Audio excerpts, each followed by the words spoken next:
Hello, and welcome, ladies and gentlemen, to Beyond the Summit presentation of the iLeague Season 3 Dota 2 Chinese Qualifiers. Here we've got a two-game series between Vici Gaming Potential and EHOME, and I'd like to lead off by talking a little bit about what happened yesterday. Yesterday, we had two matches, a doubleheader for the old boys, former members of different teams that are just legendary in their own sort. They are just mechanically skilled, they individually have high presence, but as a team, they got dunked on 4-0 that day. They didn't pick up a single win, and most of the games didn't even last like more than 25 minutes. Like, it was all-out aggression from two teams. First team was VGP, second team was EHOME. So now we see these two teams, the teams that rolled over with that momentum and that tempo.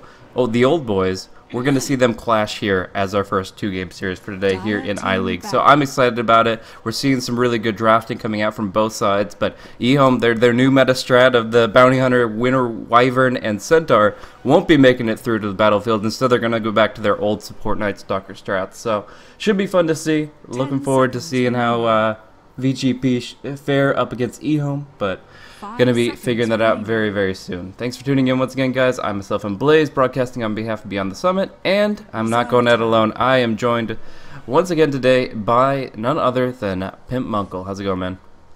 Good day. Well, I just hope we get another of those crazy games. There is no Visage ban yet, there is no Drow ban. Oh, wait a second, there's a Visage ban. Of course, I am blind. So screw it, we got no laser beams, we got no crazy stuff happening, and also no laser show from the Queen of Pain, so it looks like we might be having a slower one, I guess. I don't know, I don't want to jinx it.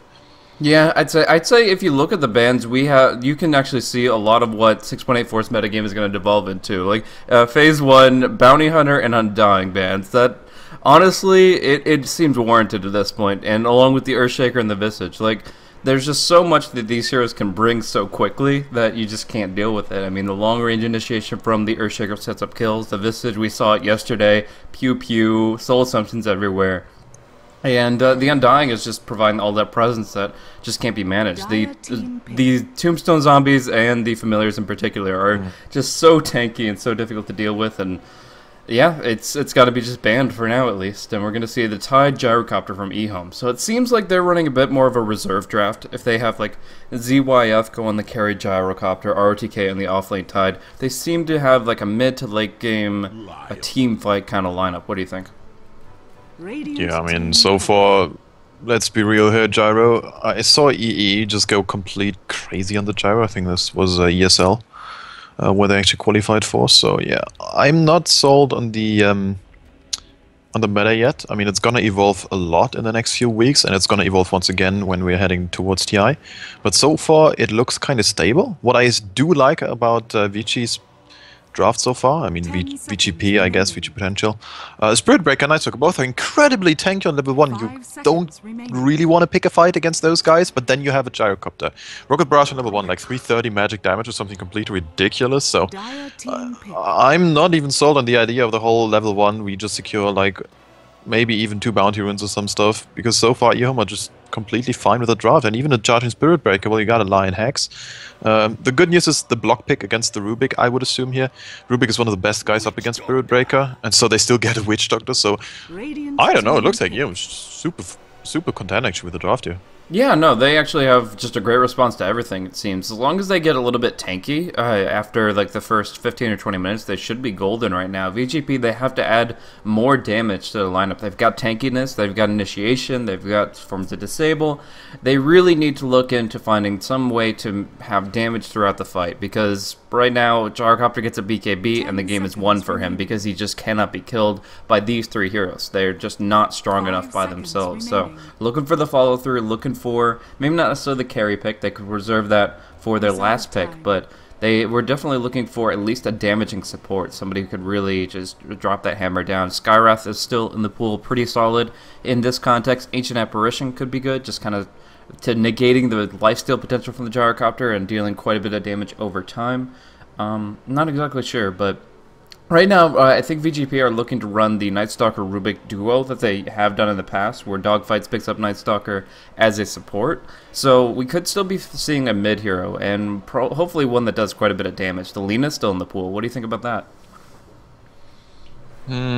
I'm I don't like the Lina as much anymore, just because of the range. I think the range was one of the better things about the Axe upgrade. Of course, well, pure damage is still nice, but I think you want to pick up the Axe just when you have a clear BKB carrier like the Gyro when you want to bring him down ASAP, or someone like I mean, an anti-mage comes to mind, right? You want to pick up an Axe so he actually just dies. I don't know. I'm not sold on this whole idea. I still want to see a rather aggressive support for Vici, because so far they've got like so much tankability, but do they have the damage? I don't see the damage just yet. Maybe they just gonna tank through it. Who knows? Centaur eggs. Here we go, boys. I mean, you got a death ward. Guess what? You just pop stampede. You run away. You don't take damage. Congratulations. Yep, fighting into Ravage and Death Ward, generally a dangerous proposition, but Centaur thrives in those fights. As long as he's not the one to be caught in the middle of it in the first place, he can always time it well for his allies to survive all the better, and that mitigation is just insane. So we're actually going to be seeing Centaur taken to the safe lane, played by XLL. He did that twice yesterday, so expecting more of the same. And then we'll have to see what Lin can bring to that mid. I think they'll go for the Lina if they have that option. The Viper is banned out, but I mean, I don't know, just anything with really good damage that can fight continuously. Because the really great aspect of VGP's lineup is, with the exception of the daytime-nighttime deal with the Night Stalker, all these heroes are able to fight at nearly full potential every minute. They have short cooldowns, they have quick involvement. As long as they have health and mana, they're good to go. But the Lina will be banned out by VGP themselves. EHOME, looking for a mid that can kind of deal with all this aggression. I kind of like Puck for his ability to kind of coil in the Stampede and just lock everybody down, but I'm not sure. Yeah, new Puck is crazy good. I still want to see some potential. I think the combos are what really is going to make the hero. Like, he's in some sort of a niche pick where he fits like crazy drafts, pretty similar to like an Ursa, but so far it's something people didn't really experiment with. I just want to see some more. Looks like you were right though. The Lina ban is coming out, and oh wow, this is here. That's what I'm talking about. Just get the damage and get the flashback. Excellent counter against the TA. I like it. Still, now that EHOME actually pick up a TA, if you think about the ultimate's cooldown, if Lion reaches a level 11, his finger's gonna be on a quite short cooldown, right? Witch Doctor 80 seconds. Gyrocopter pretty much nothing. I mean, it's only pretty much the Titan with a long cooldown ultimate, so we might be actually having just a complete Slugfest once again. Let's see. I'm certainly looking forward, that's for sure. Yeah, a lot of involvement from these two sides here. I really like the tempo of VGP's draft, actually. I kind of feel like EHOME is the more reliable draft, but in 6.84, you really just have to focus on winning a couple of good fights, turn that into a couple of good towers, and once the lane's down, the game is won. So it really comes down to those critical clashes around like 15-20 minutes in, when the Centaur has his blink. If they can kind of steamroll with that, they're good to go. I wouldn't say that they're like able to hyper carry this game. I mean, they're not able to fight that strong 50 minutes in. I mean, they still have some aspects, like if you Octarine Core on the Leshrac and you have the Centaur Aghanims, as you were talking about. There are some merits to their mid to late game, but generally speaking, VGP, they're going to be the ones that want to make things happen, and EHOME, they're the ones that are going to want to have to play defensive. But I'm really not entirely sold on this Templar Assassin pick. Penny Tang, he's been a great player these past few weeks. BOA has just done some amazing work on multiple finesse heroes, I would say. But in this case, picking up the Templar Assassin against the Leshrac, I feel like he's just going to get destroyed when it comes to trying to keep his refraction up. Yeah, I certainly do agree. I mean, it's just so many instances. It's so hard to somehow work through this. And then there's also Rubik. He can steal Rocket Barrage. He can steal even something like a Cask is reasonable at this point. And I don't know. I don't want to give it to anyone so far. I mean, obviously, like VG Potential, they are not actually the favorites in the series at all. Still, I can see them really just having a good game here. And so far, it is looking like an aggro try. So maybe this is going to be what they do. I kind of like it. However, the line on level 1, yes, Hex is 2.5 seconds duration. People were like when it got changed, everyone was like, damn, best level 1 spell in the game, yada yada yada, but it doesn't deal damage. So the Earthspec sometimes even gets picked up in favor of this, because you might get a 2-man Earthspec, 80 damage as well, good stuff. And then I'm looking at the side of VG Potential, and their Trollin is actually pretty freaking scary if you get like a level or 2 on those guys. So this is risky as hell. Yeah, I mean, it could go either way, honestly. Like, I would say maybe VGP rotate around a little bit if they do get forced into that try v try, but no matter the case, like they have some really strong heroes that can definitely take the fight to their opponents. We're going to be seeing a lot of clashes once everybody hits level 2. We'll see if there's at least a first blood pickup at level 1. Boots first on ZYF. He likes to go boots here just to maximize the potential of Rocket Barrage in the level 1 engagements. I mean, that is an incredible ability that could just do so much damage if you can keep up with your opponents, and right now he's one of 3 people wearing boots, so he definitely has that point of leverage. But we'll go through some quick introductions. I'll go for the lesser known guys here. VGP, VG Gaming Potential, their secondary squad. We've got James, their captain, on the support Rubik. Mango ready to go. Boots first, Night Stalker for dogfights. Very familiar with this hero. He plays it all the livelong day. But we see Leshrac is going to be starting with that Null Talisman, covering up the top bounty rune here. That's your solo mid Lin. Yang is going to be running the Spirit Breaker offlane with a lot of regen, as you would expect. And that's going to leave Centaur Warrunner to be played by XLL down bottom. Oh, I didn't get that. Anyway, we have the Templar Assassin just picking up the bounty rune. This is Penny Tang. I'm actually... Oh, it's Crit. This is your name. This is your name. I'm gonna call you like this. Yeah, his other alias is like BOA or something, but I've never seen him use it. So it's like that's your name. He didn't use it in ages. I don't even know. And like, what's it all about anyway? Then we have the aggro tribe. We have the Lion first. This is gonna be Larnham. Down to the south, we have ZYF, aka CU, aka I don't give any sorts of shits about any sorts of name. He is on the gyrocopter, and DDC is already getting caught out. Oh, maybe the Casco number 1 isn't bad. Now we got the Earthspike. Actually, look at the damage coming from ZYF. That's so much already. Yeah. Wow. I don't know. Yeah, I think they might actually almost lose the Rubik here. The Earthspike's coming back up. They'll get ZYF in range for another Rocket Barrage, and that's first blood. You just can't fight in the jungle. Unfortunately, the lane is the only place for you. Because Paralyzing Cask, if you have 2 heroes trying to get into the fight, it's just going to bounce back and forth over and over. So they had to keep spread, but keeping spread keeps them isolated, and that's really easy pickings for ZYF. They have to fight on the lane. They cannot skirmish in the jungle against Witch Doctor and the Gyrocopter. It's just not going to work. Yeah, and we didn't give enough credit to the return of the King. RTK is in the top lane with the Tidehunter, but he's going to be having a pretty good time against the Spirit Break. I mean, it's the melee versus melee lane, and guess what? Tidehunter just excels on those, and I'm just personally... Okay, so we have a very easy kill on the side of the EHOME tri-lane, so now I'm just looking at Lin. Maybe he can do something against this TA, but TA against Leshrac, it should be a good matchup for the Leshrac, but I'm just waiting to see some sort of smokes happening, because I don't know how much you want to keep the Centaur like supported up down bottom. He can maybe stoke experience on his own, and you might as well just get a quick and easy kill on mid lane. Yeah, I mean, that's definitely a possibility. It might be a little transparent to make that kind of rotation this early on. I mean, they have the smoke, but the lane is so pushed out that it seems pretty evident when the supports are not sitting right next to the Centaur, essentially. I'm not so sure. I think it's a good idea to try to make that rotation, because I think ideally their configuration involves a 3v1 with the Leshrac, but it doesn't seem like EHOME are going to give them that composition. The TA will be happy to stick to the mid lane, and obviously the amount of aggression being put out, they have to keep these people bottom. So unless you're willing to sacrifice the Centaur to, like, in a 1v1 matchup, you're going to be losing multiple lanes here, and this is just really unfortunate.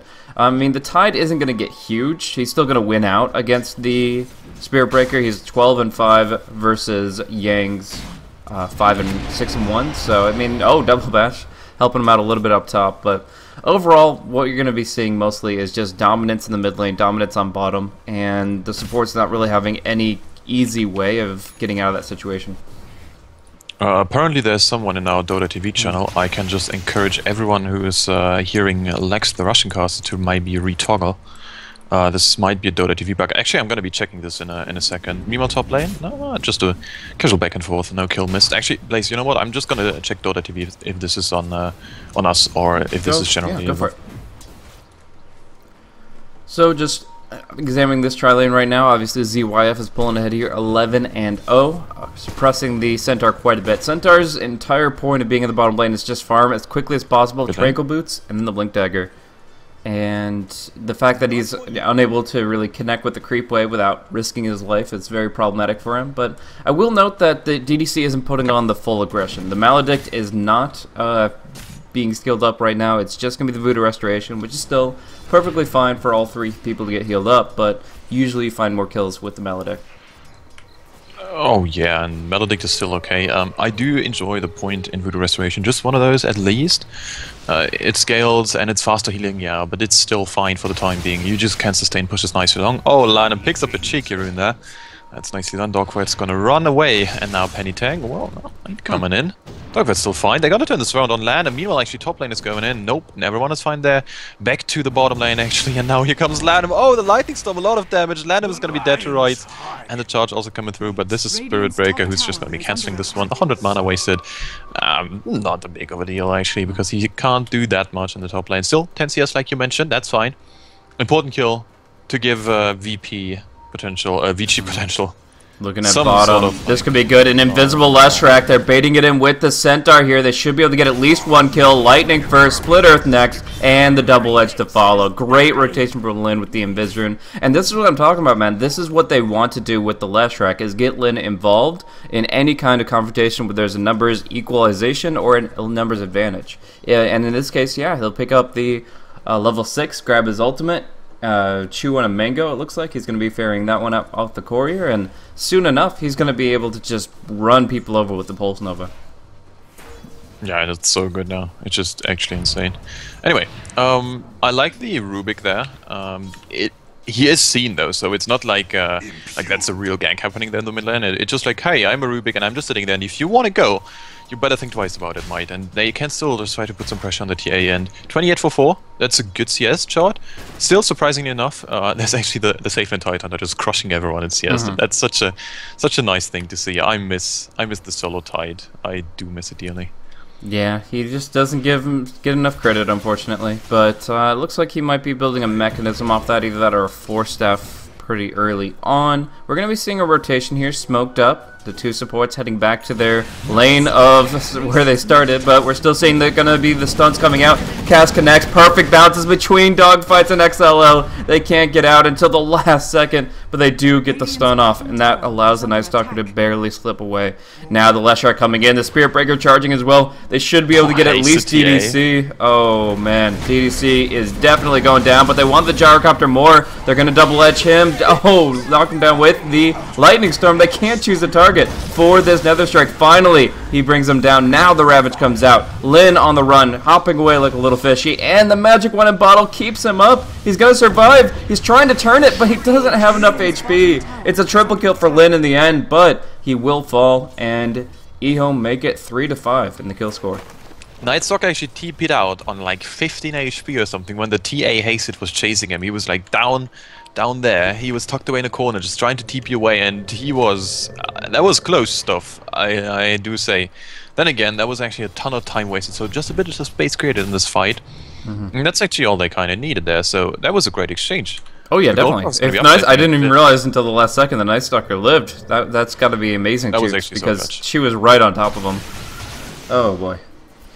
So yeah, now they're like ahead. They just expended Ravage and pulled ahead in kills. They're about to have Stampede come out on the Centaur, which is when Leshrac really gets dangerous. Like when you combine Stampede and the Pulse Nova Lightning Storm, Lesh just runs you down. So all they have to do is get these power treads out on him, build up his HP, and he's going to be a very scary hero to fight against. Like Hex doesn't even lock him down anymore because of Stampede. Like, you have to commit Earth Spike. That's pretty much it. That's all you have to deal with this Leshrac until Lion hits 6. When Lion hits 6, at least you can kind of force him back by threatening with a lot of damage with that Figure of Death. But prior to that, Leshrac just keeps on trucking. Oh, and we cannot forget the best item in the game right now, according to Load and the Alliance boys. That's what they told me, at least. Like, Glimmer Cape is right there to solve all your issues when you face up someone like a Lion, or even the Maledict. Think about this for a second. You have like this insane HP loss of the Maledict. The last tick is gonna be coming in. You're pretty much dying, you know, you see it, and then there comes the Glimmer Cape. You don't take any sort of damage, and you just feel good about life, actually. So yeah, I just can't wait until someone gets it, because I think Leshrac is gonna be just, well, Actually, I'm not sure if he's gonna like pick it up early on, because I still want to see the Bloodstone and maybe even an Octarine core, but yeah, he's still gonna be a prime target for this item. And meanwhile, top lane, there is a very crazy game. Another Invis Rune. Low. Easy connection onto ZYF. They're gonna bring him down with the Nether Strike. No, the Earth Spike finishes him off. RTK in. Doesn't get the Anchor Smash, but they'll still get the kill. And Lin is now able to do very little here. Can't even break the tree line. He does get out. The Lightning Storm, the Pulse Nova. Is he gonna get a double kill at least? Oh, DDC living through the Voodoo Restoration. The bottle is insufficient for Lin to turn it around. Everybody's so low. Zeus ulti, please. But VGP are unable to make that a successful exchange. And Lion with the amazing Earth Spike saving ZYF's life. Yeah, he just cancelled the ultimate there, right, from the Spirit Breaker, so it was such a close call. I have a bit of lag, so I can't really get the animations flowing as nicely as I think your stream looks very good, actually, yeah. So that's, I mean, good news you're streaming, actually, but just the great firewall thing, so I might call things wrong, just so you know.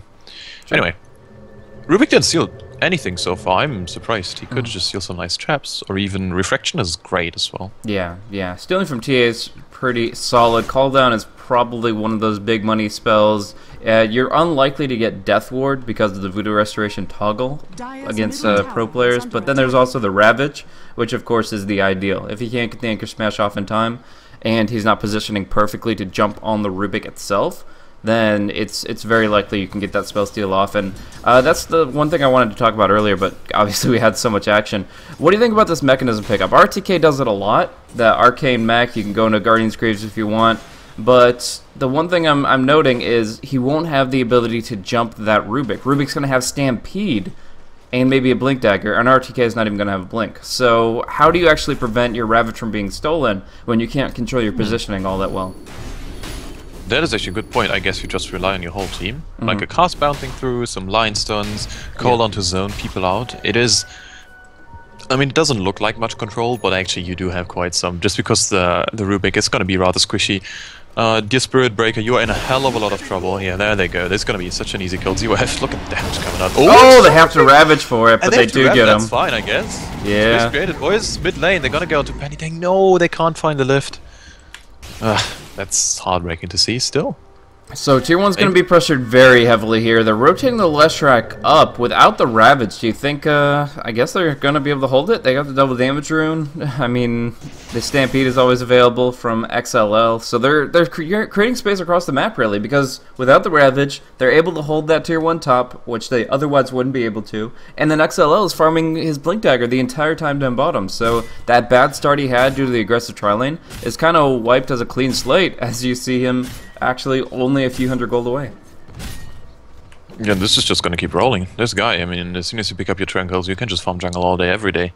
There is a smoke hunt happening, so that's nice. The TA is just scouting things out so far, and if you maybe get the Centaur here right before his blink, that's actually huge. But they're not getting the left side there. No, don't go forward. Turn left, boys. And this is... Oh, no, he's running into the... Oh, he's Stampede! Come on, run! Just in time! Oh my gosh. Did he fog the... Yeah, he fogged the gush. That's yeah, he did. He absolutely did. It's just wrong neck of the woods, but now they have the vision advantage at nighttime here. It's going to be dogfights that gets caught out. Nevertheless, nukes fly out. Night Stalker's dead.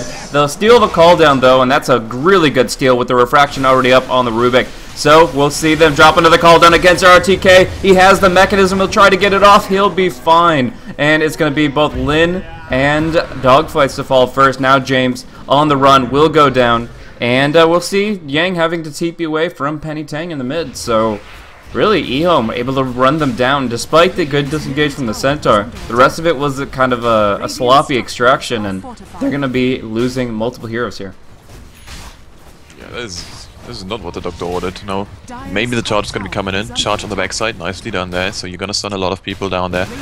Still, if EHOME is smart, they're just going to fall back for now. And that is exactly what happens. Wonderfully done. Roche is open, actually. You have the minus armor from the TA. You have a, you know, quite a bit of damage on the gyrocopter. You might as well take it right now, but let's see if they decide to do so. I guess not. Just keep the pressure on. Get another tier 1. Yeah, why the hell not, actually? Just go. Get more ahead. When you're ahead, get more ahead. That is pretty much relevant right now in Dota as well.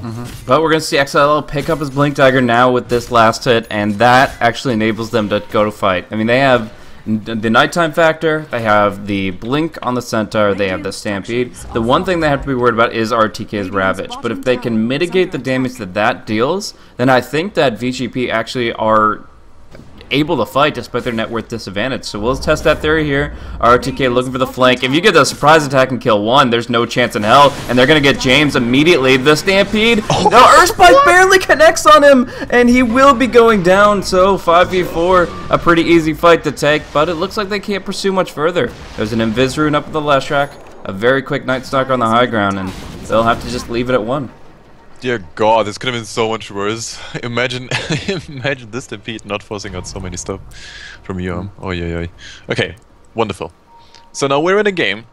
We're only looking at a 7.5k goal lead for EHOME. 14 minutes in. Blaze, I don't know about you, but I have some déjà vus from the game yesterday.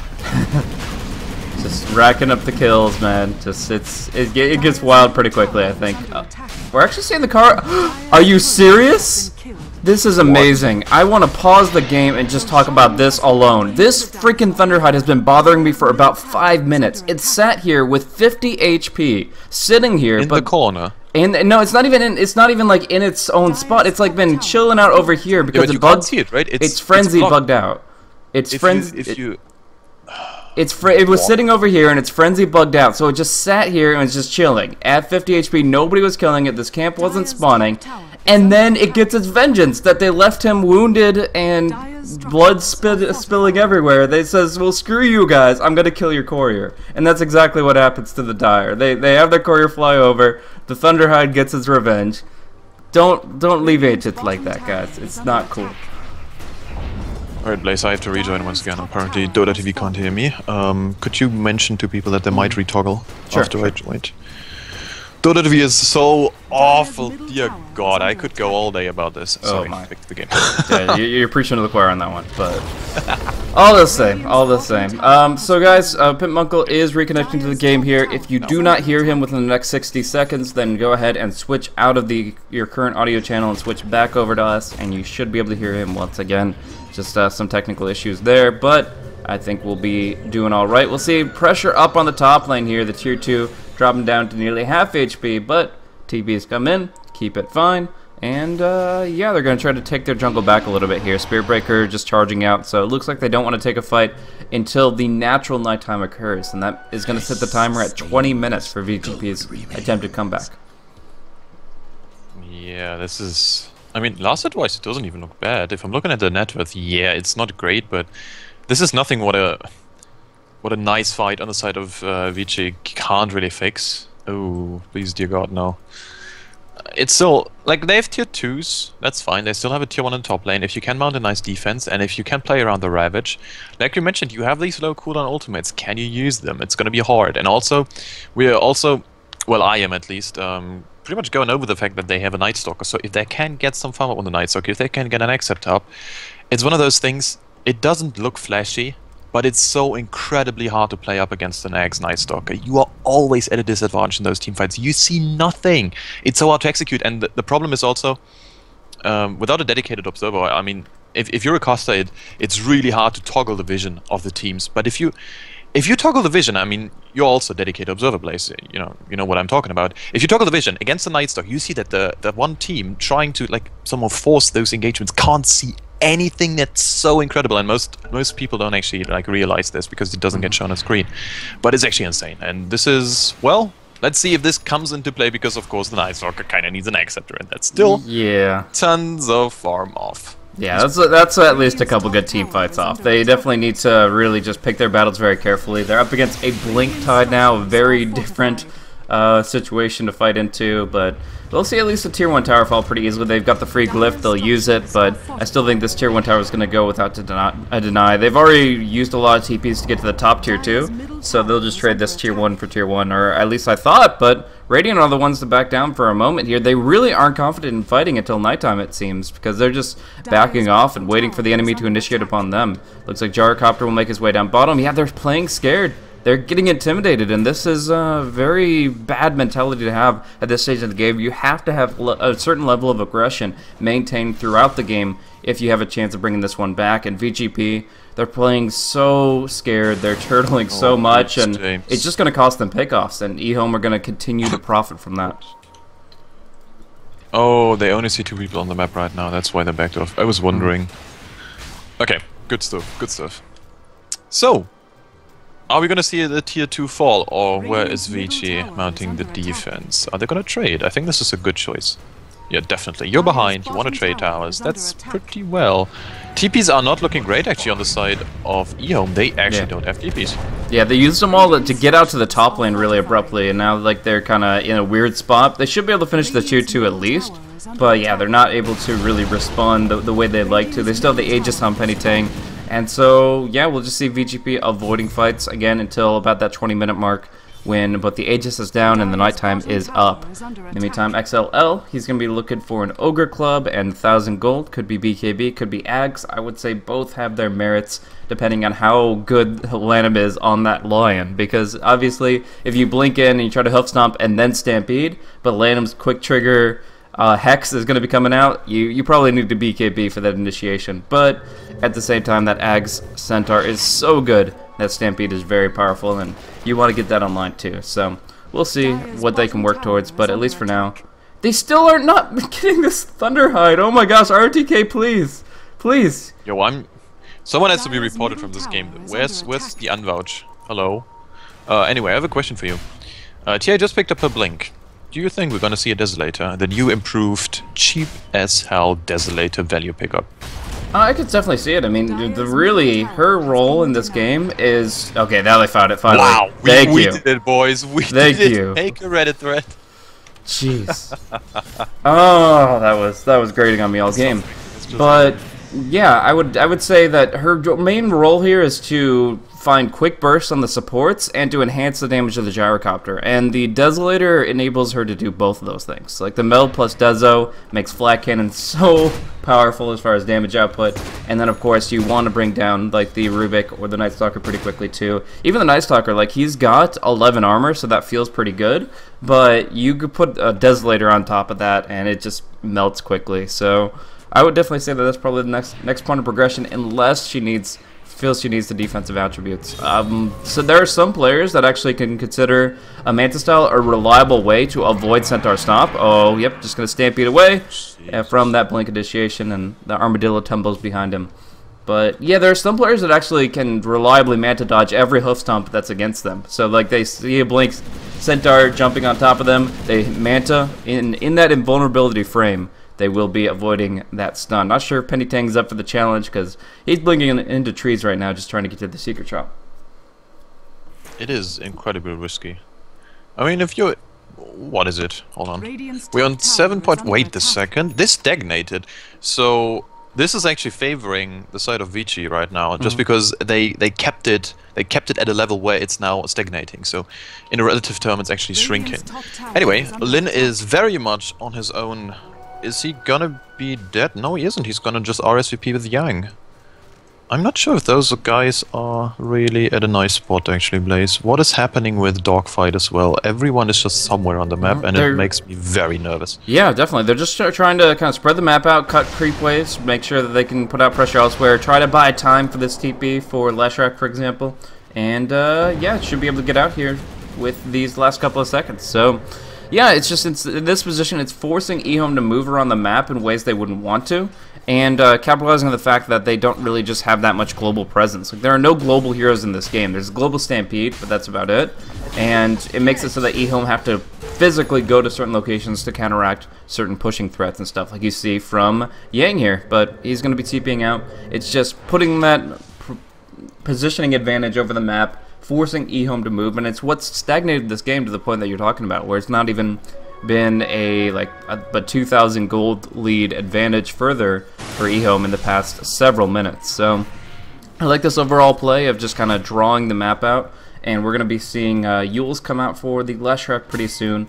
A really good build in my mind. Like, I saw this point booster and the Stab Wizardry, I'm like, oh man, he might be rushing Ags. Ags isn't bad on the hero, but you need more to survive in the fights, but if you get the Ghost Scepter and the Yules, like, there's really nothing that can bring you down. You have to be worried about the Finger of Death, but the Gyrocopter and the TA just can't keep damage on you.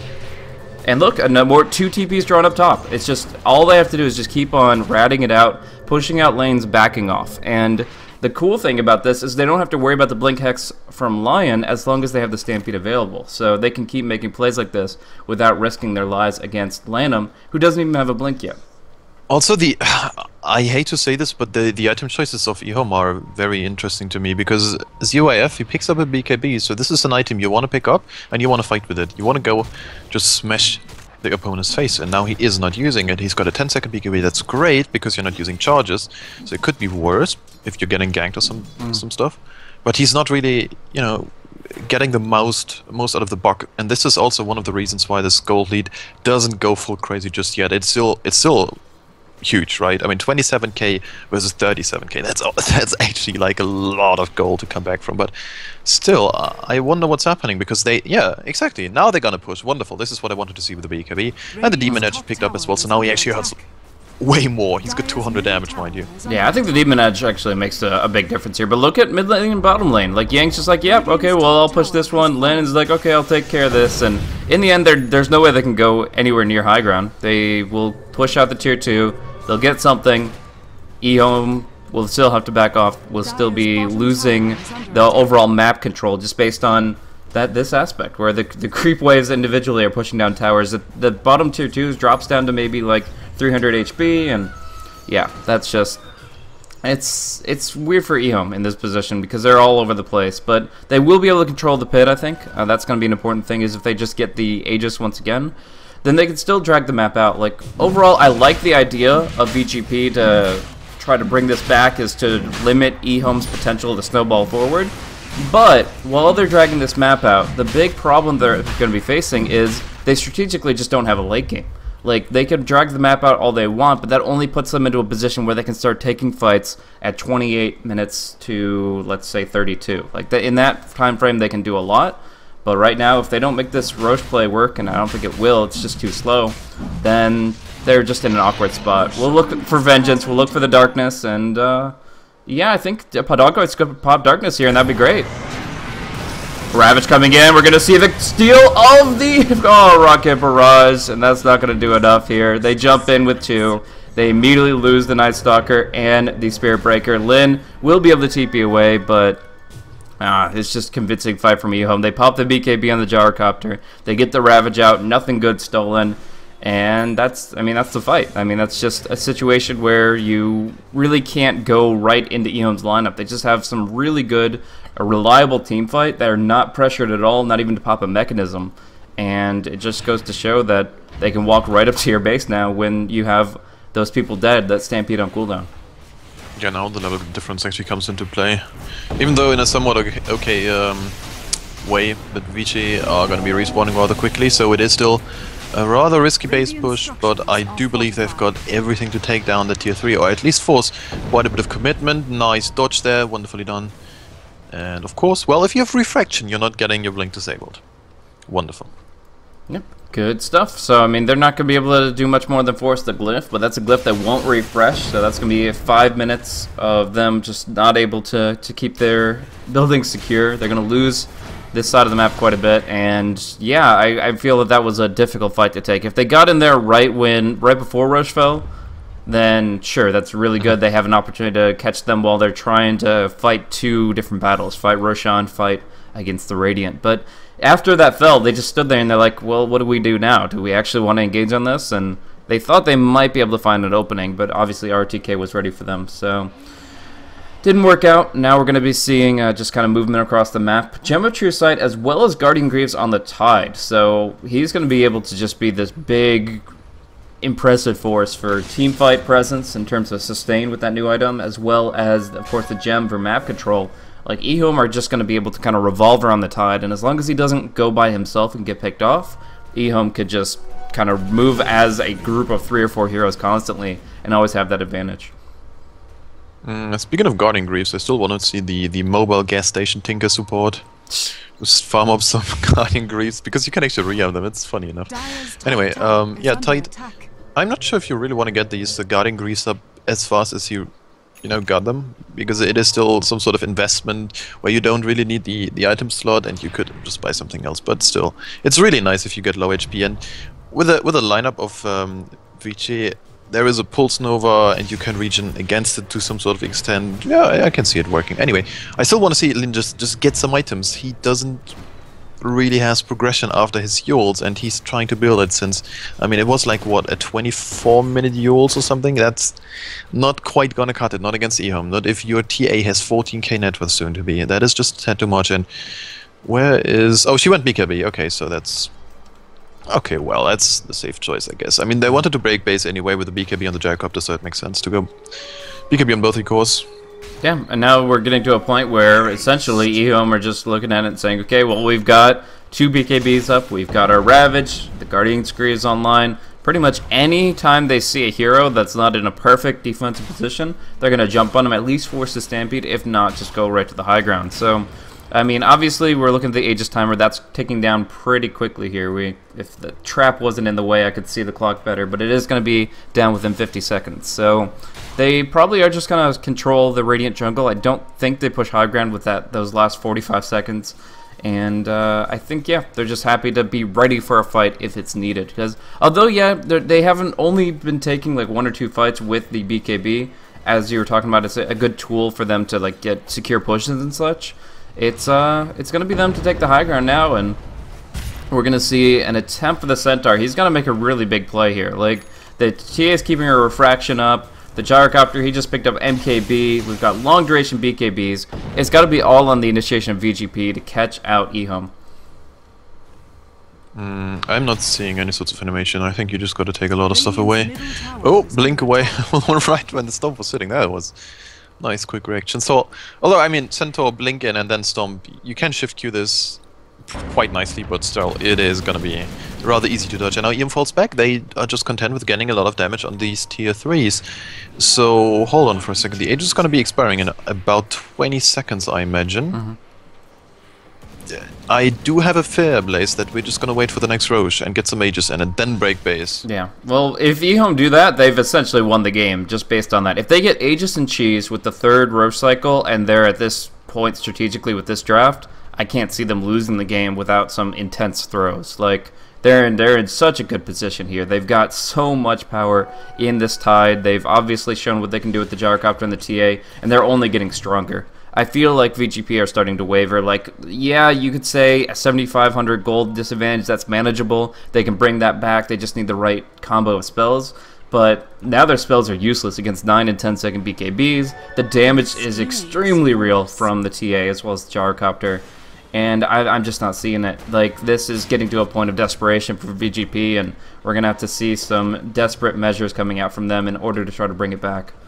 I still do see a constellation how they can turn this around. Just because those BKBs, when they're actually on some sort of very low duration, the burst damage coming out from someone like a Leshrac, in conjunction with the Centaur eggs, who can really just make a lot of these ultimates on the side of EHOME just nothing. If this Stampede works out and EHOME isn't really careful with blowing ultimates too early, I can see Vici just live through it. But obviously, I mean, this is still like a great easy game for EHOME if they play it right. But still, as I said, I do see some sort of potential happening. Let's see if EHOME actually closes this out nicely, because they usually do, but you never know. You just never know in Dota. Yeah, we'll have to see. I mean, right now it comes down to really spell usage. If they do wait for the next Roche, at the very least, Leshrac will have his Soul Booster item, whether that be the Bloodstone or the Octarine, both being pretty powerful in this situation, but it's got to be about waiting out those BKBs. As soon as you see 2 BKBs come out, you use the Stampede and run. That's my mindset there, is you just have to waste those BKBs and wait them out. And in doing so, you essentially win the fight if you survive with more than... let's say if you get away with 3 heroes and you don't lose your base immediately thereafter, then I would say forcing 2 BKBs and losing 2 heroes is a fine trade. Just trying to wear that down, trying to get into a position where you can actually do something with your spells. Because if you look at VGP's spells, like Crippling Fear and all the damage from the Leshrac, all these stuns, like, they have so much potential on their side. But really, the Spearbreaker is the only one that fights well into BKB, and he's not I mean, he's got an okay farm, but it's definitely not sufficient to control more than one hero. Yeah, well, also, just to point it out, TA Desolator. Oh yeah, that's what the doctor ordered. No, I'm just. So now RTK, what do you see Refresher? I personally would love to see a Necrobook, just because I think the item is completely crazy right now. You know, I don't know if I've ever seen Tide build Necro, but it definitely makes sense just as far as the siege aspect of their current game position. Yeah, well, I mean, concerning there might be an egg Stampede coming in very soon, and this is one of those things where I would say this is a win condition for Vici. Of course, Refresher does make a ton of sense just to keep everyone in place. You don't need to blow anything else in the time where you just control them and the Stampede is active. But still, yeah, I think Book is fine. I saw Korok build Dagon into Necrobook, so I wouldn't be surprised at all. And there we see a casual, let's run away, boys, over Stampede, and everyone is fine, everyone is out. I think this is still okay. Yeah, Oh, the Gold Grove though, ouch. Yeah, no, it's just been continuously pushing in favor of EHOME, and they have the heroes to really make the most of it. We're seeing Mud Golems get slain, we're seeing maps get farmed, and this is just taken, I mean, if you just look at last hits, I mean, 254 on the TA. She's been able to farm so much this game. Even though her KDA is pretty weak at 1-0-4, it's still fine. And she's been able to just do so much in terms of getting tower last hits, getting creeps down, and they're just doing things more efficiently. And we're going to see a quick respawn on Roche, too. I mean, this is not a bad timer at all. 44 seconds in counting, and that is going to be them to look to go Roche on. So easy. Also, oh sorry, go ahead. Just finish your point. I was just going to talk about the Smoke of Deceit timing. We are going to be seeing that come out at just the right time for VGP to try to contest it, assuming that EHOME don't all have 5 in the pit the second Roche spawns. Okay, so I have a big question for chat. Dear chat, what do you think is the single biggest? Oh wait a second, young BKB TP. Wow, he doesn't play around. All right, so what is the single biggest reason why EHOME have this insane gold lead right now? And I give you a hint. It involves an, what is it called? I think an armadillo? No, a thunderhide. It does involve a thunderhide. I mean, look at this. They cleared the thunderhide right at like 20 minutes, and then suddenly the gold just went downhill. I'm just saying. I'm not making conclusions. Accessing your ancients on 2 heroes that AoE farm does seem like a pretty good way of enhancing your potential there, I would say. 3 heroes. You've got Anchor Smash, you've got Psyblades, and you've got Flat Cannon. These 3 heroes melts ancient creeps. If they're 10 stacked, it doesn't matter. You can kill them all. But and it's 200 gold per minute going your way. Yeah, it is. It's silly, I'm but it's a big deal. This Thunderhide was keeping Vici in the game, as crazy as it sounds. Traitor Thunderhide. Yeah, what a guy. Spawning on the wrong side of the map. He's taking vengeance. Lin still trying to do his split push things. He's got his Bloodstone. He's silently just racking up the gold. Still, his net worth looks better compared to like the whole first 30 minutes. But he only just overtook the Tide, and that's a Tide Hunter for you. So, also we are apparently not blessed with a Necrobook. Tide doesn't want to read. Tide just wants to go and get some Ravages off. Well, that's fair, I guess.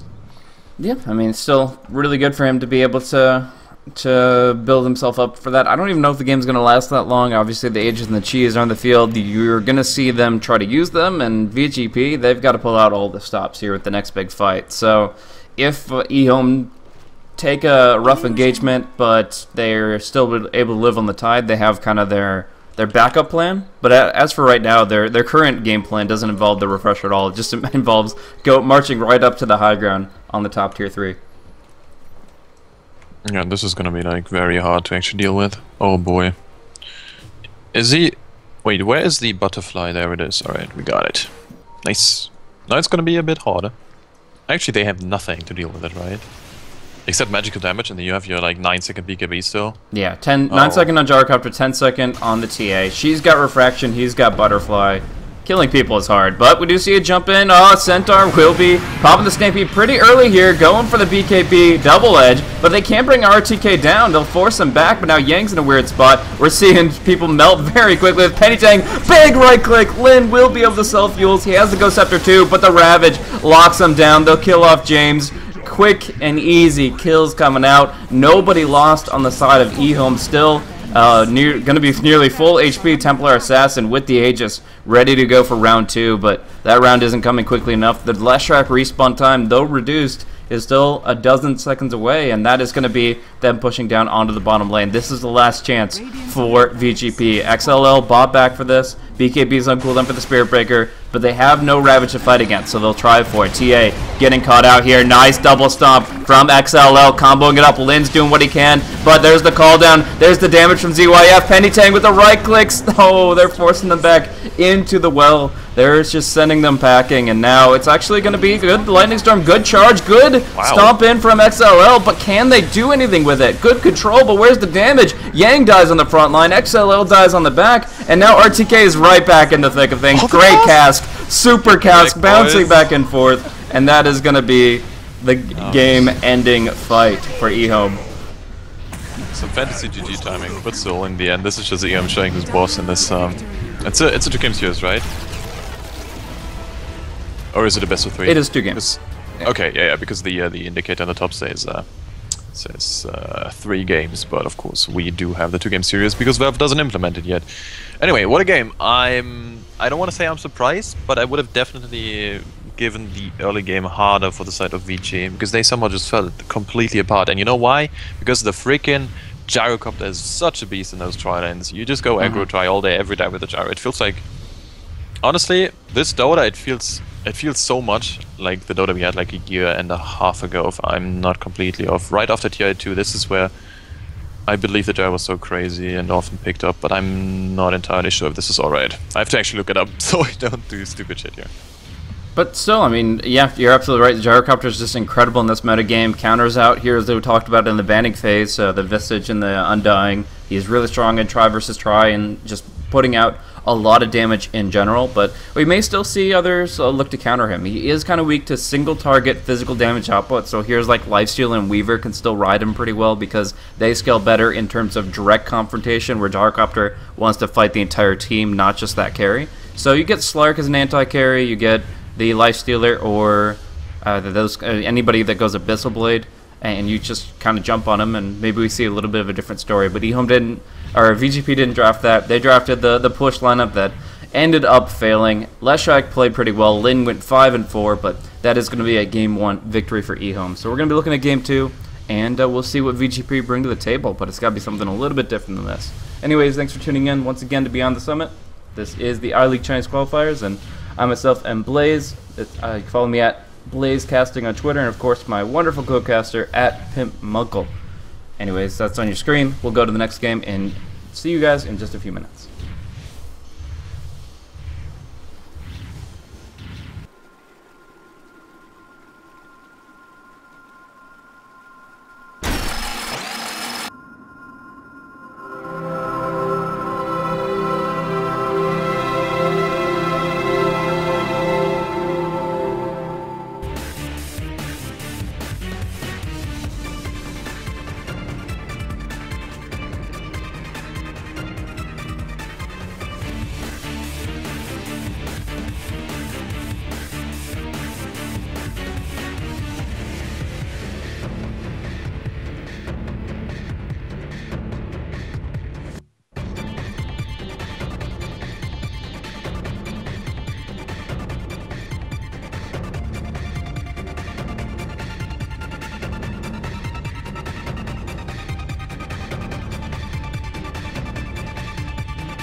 Hello, and welcome back, ladies and gentlemen, to Beyond the Summit presentation of the iLeague Season 3 Chinese qualifiers. Here we have the group stage match between Vichy Gaming and EHOME, and it is the second game of a two-game series. Jumping right into the draft here, we see VGP. They've said, okay, whatever we went for in the last game did not work. The Rubik Night Stalker, that's our 6.83 stuff. Let's pull out some 6.84s. The Winter Wyvern hits the field once again. She is back in captain's mode, and James likes to run her as a support.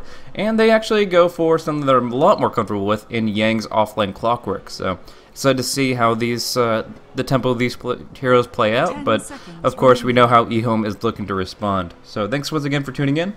I myself am Blaze, and I am still joined by the one and only PimpmuckL.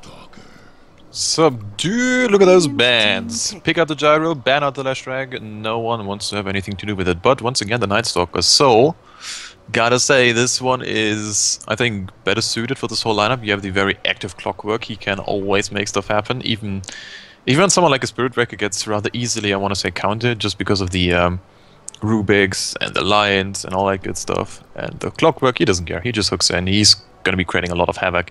That's where the Night Stalker excels. I like it. I think the draft is much better suited against the EHOME than what we saw in the first game.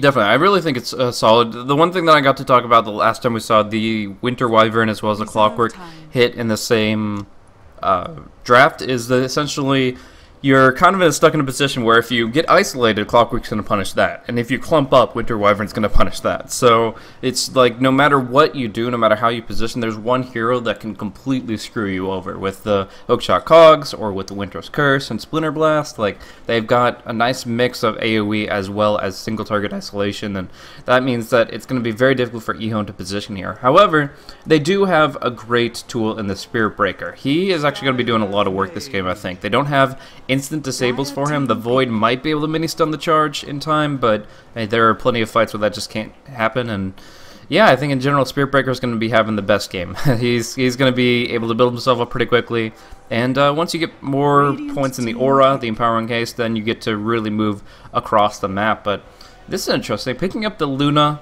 as their core, as their carry, along with the Night Stalker, you're going to get a lot more value out of that Eclipse, and of course, you're going to be able to go toe-to-toe with the Gyrocopter mid to late game.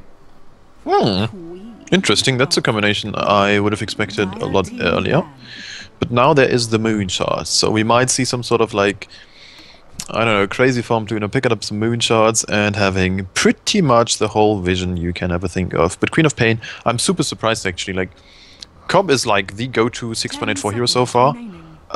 Some people would say Gyro just because the Queen of Pain was very much no stranger to the metagame of 6.83, but she's still like 99% pick ban rate or something ridiculous. I don't know. So that's an interesting pickup that it's so late. And against the Luna, that makes a lot of sense because Luna builds BKB, so she wants to be fine against magical damage. Guess what?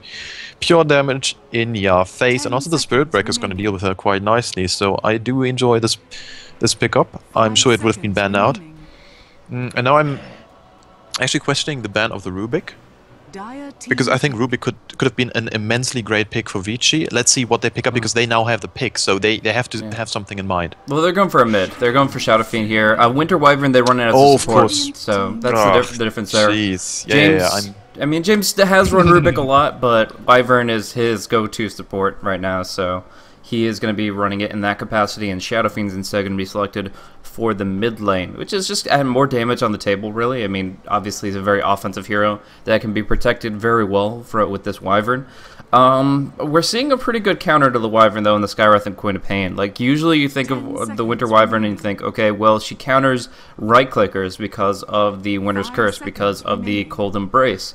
But you stun somebody in Cold Embrace, they may be immune to physical, but you could still drop a Mystic Flare right on top of them, Scream, Sonic Wave, etc.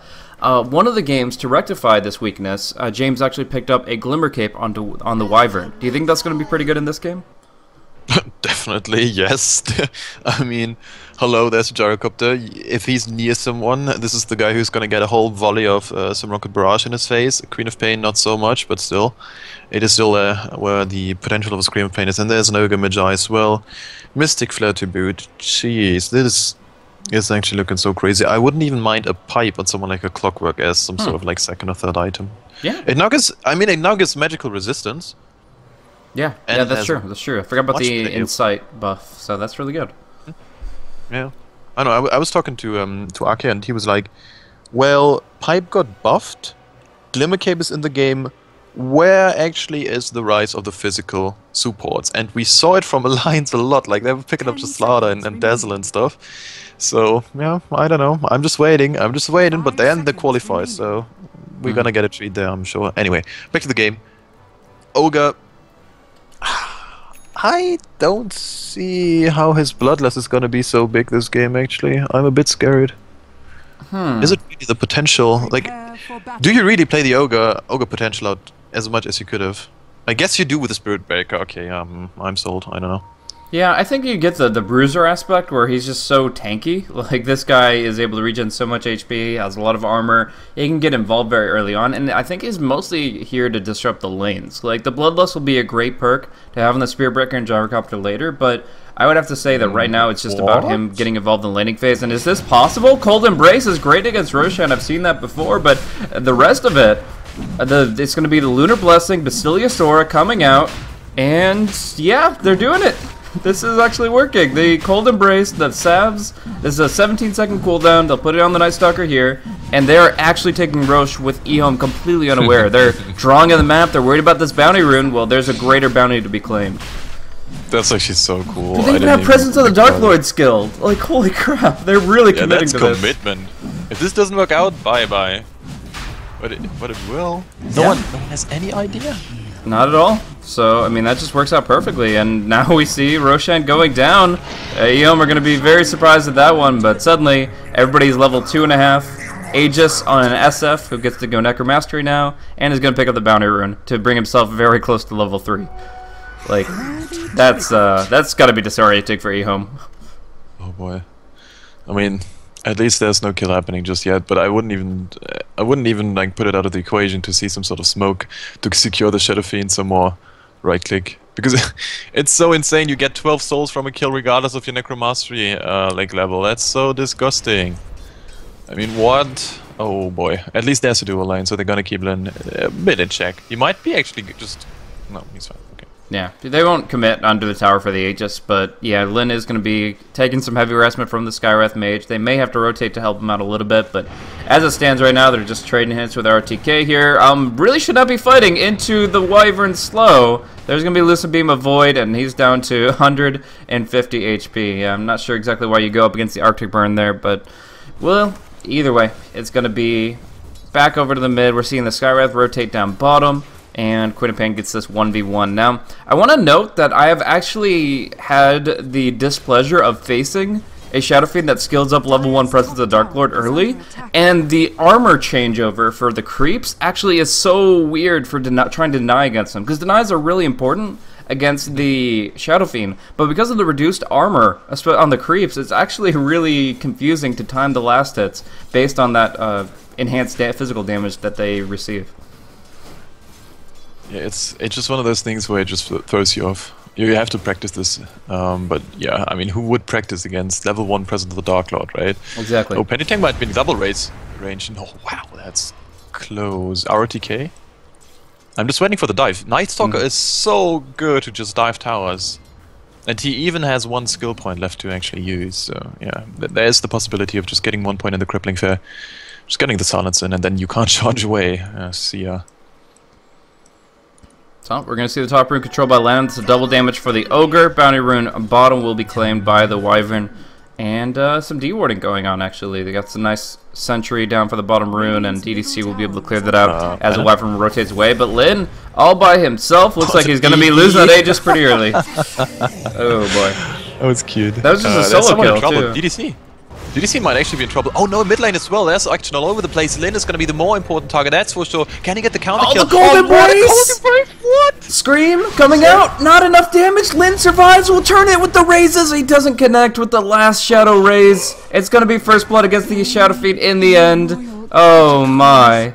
Night Stalker will kill off the Queen of Pain, but Queen of Pain strikes first. She's able to take down the Shadow Fiend in the end, and that's a very important kill, bringing him down twice. That is not even that bad for the side of Vici, I want to say. Yeah, you feed away first blood, but it is not as important as it was once, because of the changes to it. And now you have Night Stalker suddenly level 3 and getting a ton of experience. If you look at the XP chart with the hero levels, it is actually quite the telling story. Skywrath is still level 1, and he is... Yeah, I mean, he's close to 2, but that is just... That's an Arcane Bolt Skywrath Mage. That's a glorified range creep. Congratulations. Well, some would be a little bit. I don't know. I'm tempted to disagree in the sense that like they can still do a lot, but if you're actually fighting against him, if you're actually bringing in multiple forces, he's going to do a lot more than just that harassment, and it's all about his movement speed, keeping him at a distance because he doesn't want to fight. Oh, more pressure onto Lin. This is what we were looking for from Lanham earlier, but he didn't really find the opportunity till now. Now he gets another kill on the Shadow Fiend, and now it really is just keeping on that pain. We see 5 stacks of Necromastery, TP down bottom. They'll go pretty hard at Jarkop here with a very early point of Crippling Fear during the daytime, but still James is going to be the one to fall. The Splinter Blast is enough to get dogfights away, but they have to sacrifice 1, and that means EHOME, despite the rush disadvantage, are now leading 3 kills to 1 with an Aegis also broken, so a 4th kill involved. I'm just looking at top lane. We didn't have any sorts of like things happening there. That's a casual 18 for 2 CS Clockwork, just sitting there farming up. I imagine as soon as he hits 6, Like, where would you put him? Because I think I would actually favor the bottom lane, because I think you can kill the gyro. It's definitely possible. I think based on Lanham's movement here, though, I would say TP to the tier 2 and then kind of hide in the tree line east of the tier 1 and just bait the Shadow Just Fiend. counter gank. Because I think that's going to be your best opportunity. I mean, obviously you have kill potential and you could go for some proactive play rather than reactive one, but I think there's going to be so much pressure put out on Lin this game that you can pretty much guarantee that within 30-40 seconds you're going to have an opportunity. Okay, yeah, fair enough. I'm just like, I don't know. Well, Lin is not coming back. He's still level 6, so Queen of Pain also level 6. She's got an ultimate at her. Wait a second. Yeah, she's got enough mana. She's just bottle crying up, of course. No problem there. Is Lin dead again in a bit? No, he's not. Yeah, Cold Ray is gonna be fine, but still, it doesn't heal that much. Well, not against the Queen of Pain ultimate.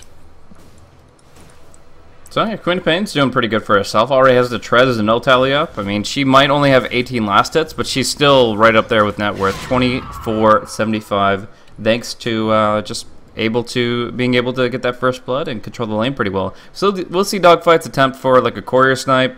The Observer Ward sees it, but they actually need to just go for Penny Tang now. They have that early point in cripple. They need to really make use of it, and I think that they could go in once James gets in range. He can Arctic Burn over the cliff here. If they have the damage, they certainly have the silence, but Lanham's keeping him covered, and this might not be the right play anymore. Oh, she has no blink, though. 10 seconds without the blink. They'll cripple her. They'll right-click her down. Good kill here. They won't be able to follow it up with much more, but I mean, that is a guaranteed fight just based on the fact that she used her blink to get in that position in the first place. Yeah, they're not done yet. They just want to go. It's nighttime, and there's a Night Stalker. He's running around for 13 movement speed. Only brown boots, who cares? And it is a whole lineup of Vici just down bottom lane. This is still risky. Against the Gyrocopter cooldown, do you really want to push it? Queen of Pain is out. She's going to have a Sonic Wave at her disposal. This is a way too much damage, actually. Just regenerate through.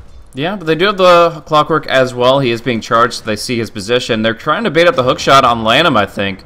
Yeah, they see this Clockwork. They'll cancel the charge now, but Lanham is going to go for the stun combo onto Yang. Big damage against him. He's not all that tanky. A huge call down as well. ZYF is going to do massive damage here, but Yang finishes off the Skywrath. They've taken down 3. There's no Sonic Wave this fight. The Queen of Pain's already dead. Nice cogs, bouncing RTK and ZYF back multiple times, and the Wyvern lives long enough with the Cold Embrace to back off. She will die under tower, but still, they will clean up everyone here with the last right click against ZYF. The Queen of Pain, how did she get killed off so quickly? They just gunned her down, focused her, and she couldn't get the Sonic Wave off. That was disheartening to see. That was just brutal. Also, just a tad of a misplay. It was still a great fight for Vici. But they could have saved the Winter Wyvern and just get the tower aggro to attack someone else. But I mean, these are things in the heat of the battle. It's hard. Also, Lucent Beam, this animation from the Immortal looks absolutely fantastic. Did you, like... I was wondering for a second what was happening, and then I figured, well, it has to be the Lucent Beam. Yeah, it looks great. Anyway, Lin, he'll be okay. He'll take a lot of damage, but... Lam couldn't get the Fire Blast off. Nope, it's they reduced the cast range, I think, to 450, so it's like so frustrating to actually walk all the way up there to get it. You can get the Ignite pretty easily, but the Fire Blast is a different story entirely. But yeah, the Eclipse looks really nice. The golden one is still a little bit weird. That doesn't seem to be working well with her lore. The moonbeams being golden and all that, but you know, it's come on, give me a break. Cosmetics. It's a hat.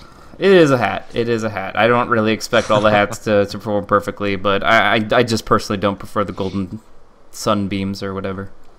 It's interesting, yeah, that's for sure. It's not like every Immortal can specifically be a perfect physical representation of a Quasar or something. Anyway, RTK is in a bit of trouble, I guess. Yeah, Arctic Burn's going to come out here. He has to charge away. The Void is going to look to cancel it. He can only charge to the mid lane, and that Void will cancel it out. So RTK going down to the last right click of the Night Stalker. Clean and easy kill. Okay, great. So, 9 minutes in, 548. This is as much 6184 as it gets. Penny Tang with an Invis Rune does not want to go forward. Can he actually one-shot... Wait, 742. Let me do the math real quick. No, he cannot one-shot. Okay, well, I would have thought for sure that this Luna is going to be in a lot of trouble, but strength Creds, here we go. English smart. And she's gonna be fine. Meanwhile, Lin actually, he's going for the chainmail, so it looks like a mech. I think mech is still the way to go in SF. Well, that's at least what Ryu tells me a lot. And especially against the Queen of Pain, for sure. If Shadowfiend doesn't go into a mech, we just flame him and we just blame him. It's fine. Nice. No, with Gyrocopter and Queen of Pain, those two heroes are really incentivized picking up mechanism because you need that AoE healing. That bonus armor helps out quite a bit. And yeah, Flat Cannon, Call Down, Sonic Wave Scream, all that AoE damage, you need an answer. And obviously we've talked about how the pipe wouldn't help against the Sonic Wave, nor would it ever be built on a Shadow Fiend. So yeah, mechanism is the way to go in this case, but we'll see other terms of progression. We see the Drums of Endurance is going to be picked up on the Gyrocopter in a little while. Luna maybe going for the Dominator and the Ancient stacks.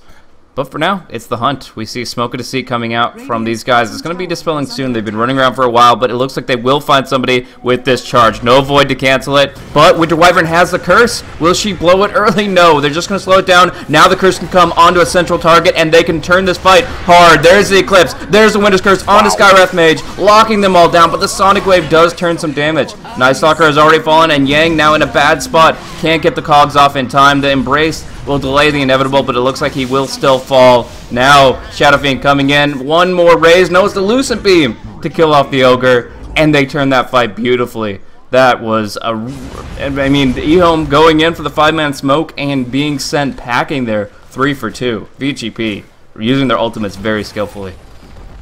Yeah, that was beautiful. Winter Wyvern just showing why this hero is great still.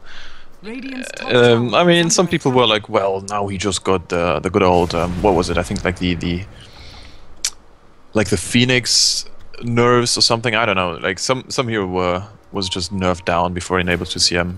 Actually, Phoenix was much better, I guess. Anyway, yeah, he's still great because the first target you actually use the curse on is still gonna get the full damage. So it doesn't really matter if you don't. I mean, you're not gonna get those 5-man combos off, but who cares? It's still fine. You have everyone clumped up. There's a Clockwork Hookshot, there's a Lunar Eclipse, there's some raises. You have the damage for it anyway. You can just wait. And indeed, it's gonna be a mech. So, yeah, Ryu's apparently right, and he got it already. Yeah, no, yeah, it's great timing. Even really though he died 3 times. I mean, that's what I'm saying. Like, crazy. So it looks like Pennytang is kind of looking to rush out an Aghanim Scepter here on the Queen of Pain. We're actually going to see RTK get caught out here. Good damage against him, and Yang almost getting a 2-man combo with the cogs, but instead he's going to fall back to eat a lot of magical nukes here during the Cold Embrace, and it looks like he'll still fall in the end. Nice cogs though, locking in Pennytang with no blink. Can they pursue further with that Arctic Burn? Unfortunately, they cannot, but still making it a 2-for-1. Great engage onto the Spirit Breaker. And yeah, that was actually a really good silence against Clockwork, or he would have been able to do so much work there. So they instead just go for Roshan once more. If they can do it at level 1, they can certainly do it at level 8, 7 to 11. But we'll see. There's no real contest, no Sonic Wave just yet, and obviously we saw the mechanism in DD. Are you serious? 270 damage. Ouch. And then you have the minus armor to boot. A fully leveled up Necromastery as well, of course, and well, that's an easy Aegis. Now, big question still, who's gonna be like grouping up harder, because so far there is only one tier 1 dying on the side of the Radiant, which is in the bottom lane, so it does enable some sort of more open jungle play from the side of VEG, but there's like 2 crazy defensive wards and 1 just expired. Those were just covering the whole jungle, so that's quite nice. But if VEG just keep on pushing right now with the Aegis, I have no idea. Like, Aegis mech is ridiculously strong, and Luna's gonna be 11 in just a bit. Yeah, I mean, right now they're gonna push just the mid and maybe look to gank on top, since those 2 heroes are quite vulnerable, and Dogfights is gonna have the vision advantage, but we're gonna see a charge mid instead. They're gonna know about this. No deny from DDC, and the charge. Oh wow, Yang hooks it, and they both play King of the Hill. RTK will go down here. How do they get him down? TP away, I guess. 17 seconds. Oh, he's fine. It looks like it. Yeah, no one can blink up. You would have to expend the ward up there, because otherwise you're like in this hill fight with the Clockwork. This ain't happening. There's no Queen of Pain going up there, dude. So just wait out the TP scroll. That works fine. Middle tower is under attack. It's fine. He just got a nice kill. That was like a drive-by kill. I enjoyed. And now once again the next tier 1 is on the list of things to actually kill for Vici. Yeah, just going to be condensing the map a little bit, to really limiting EHOME's potential to break out and farm, and start getting that map control back. But I really like the wards coming in from EHOME, I have to say that. You were talking about them before, but I just want to emphasize how good these wards are, and how important Observer ward coverage is against Night Stalker in general. Against the earlier levels in Darkness in particular, you're going to want those wards up, because whenever Darkness is inactive, that vision is just the most important thing you can have as far as figuring out when the ganks are coming, dealing with this threat of somebody who has more night vision than you on 2 of their heroes, on both the Luna and on the Night Stalker. So it's important, but we're going to see really just abrupt pressure onto this tier 3 with the Cold Embrace. They're going to go right to it, but there's backdoor protection. I feel like this is like a statement of intent more than anything else. Yeah, there's like, hey guys, look, we can actually just try to push your towers in 50 minutes, and look, we can. Okay, well, we might actually have to back up now. No? I don't know, they've got the Winter's Curse. I mean, this is such a short cooldown at only 110 seconds. Every 2 minutes they can use this ability, and you just can't clump up against it. You can be isolated by the cogs, or you can be caught in by the Winter's Curse. I love this duo of Clockwork and Wyvern, and it allows them to just have them scared.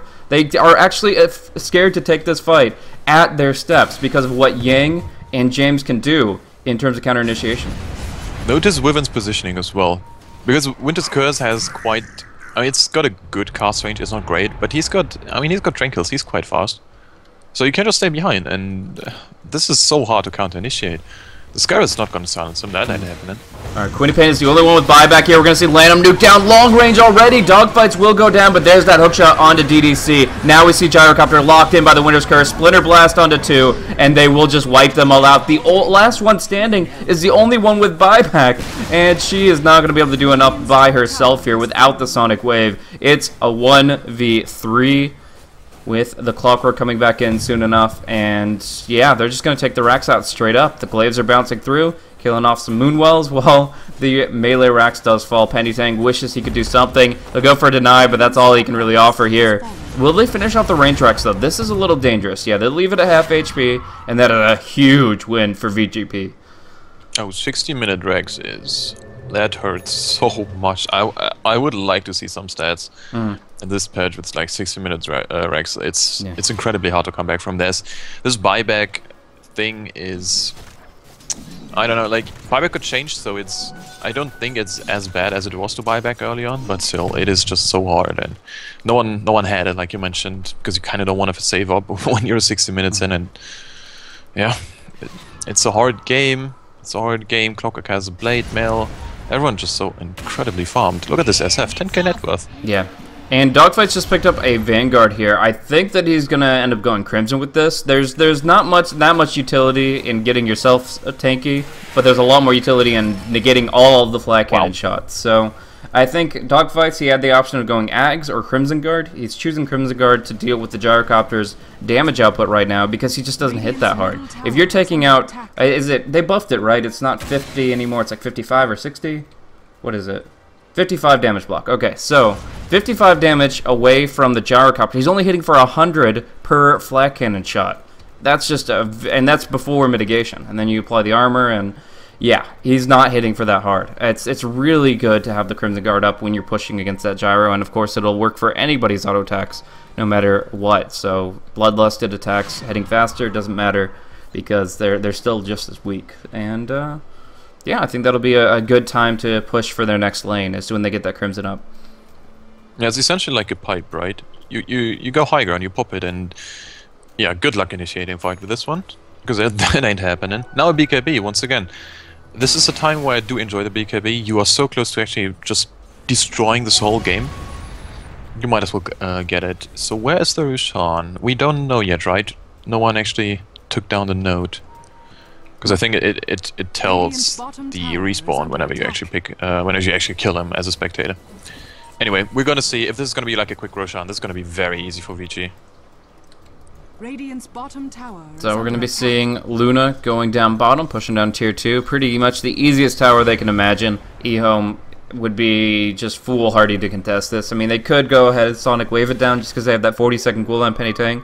But as far as actually putting out a direct confrontation, no way. We do see Yang stalking up on RTK. He has a battery assault, so you can't charge away from this. You can't do anything. Charge, Nether Strike, it wouldn't matter. They get a nice little bash, but that's about it. Maybe enough to get him away. There's no Earnest Shadow, so we'll watch the fight down bottom now as Luna charges in aggressively. No BKB. How did she get caught out on the steps? They Sonic Wave, Mystic Flare, they just stun her out. They straight up Fire Blasted her in the face. You know what happened? Yeah? I think Aegis just expired, isn't it? No, she has 6 No, slots. no. That was, I mean, Aegis has been gone for 2 minutes at least. Oh. And it was just a terrible position for her. I was watching that. GG. Yeah, well, I mean, who wouldn't be? I mean, that Chase Spirit Breaker, yeah, I mean, that's where the kills should be happening. Not on the bottom tier 3 steps, inside the base while you're 4v4. I mean, maybe they felt that Spirit Breaker is a big contributor to the fight, but I don't know. Without that BKB, Luna is just still way too squishy.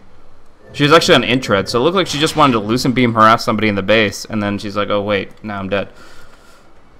Yeah, well, I guess that was just like a Fire Blast multicast thingy. Yeah, I don't know. Why can't spectators actually rewind when the technology clearly is there? Combat log, dude. I do it as a co-caster all the time. Oh, I'm on it, dude. I'm on it. I'm not used to doing this stuff. So let's see. Target. Okay. I'm on it. I'm just trying. So I have Scotty on Shadow Fiend pretty soon. Gonna be able to build that up. The ulti orbs from the secret shop. They almost feel more valuable just because you get to pick them up from the secret shop. I don't know why that is, but like every time I'm building an ulti orb, I'm like, yeah, now I get the ulti orb, and I can carry it around in my inventory rather than keeping it in my stash constantly. It feels different because you have to go get it. But yeah, now he's got the Scotty in completion, and he's beefy. He's got 2,000 HP. My combat log seems not to be working. Oh, there's something. There's okay, a cool. duration. You can drag it up to like 2 minutes. Yeah, but it's like it's still showing some very odd numbers. Gotcha. We're gonna see Yang go for the initiation here. Hook shot. Gonna get the cogs just on one, but isolating RTK still works fine. The Eclipse will come through. Penny Tank silenced up. Going down fast. Oh, they can't afford to lose the Queen of Pain here. Now Lanham is gonna be caught out. He's gonna be going down next, and that is just gonna be a 3-0. Not even a contest. VGP wipe them out, and they go for the high ground next. We're going to see DDC maybe go for a sneaky play, creep cut the wave, kill it off, and then TP home. But he has to right-click. He has to break the smoke to do that. There, he gets the aggro finally.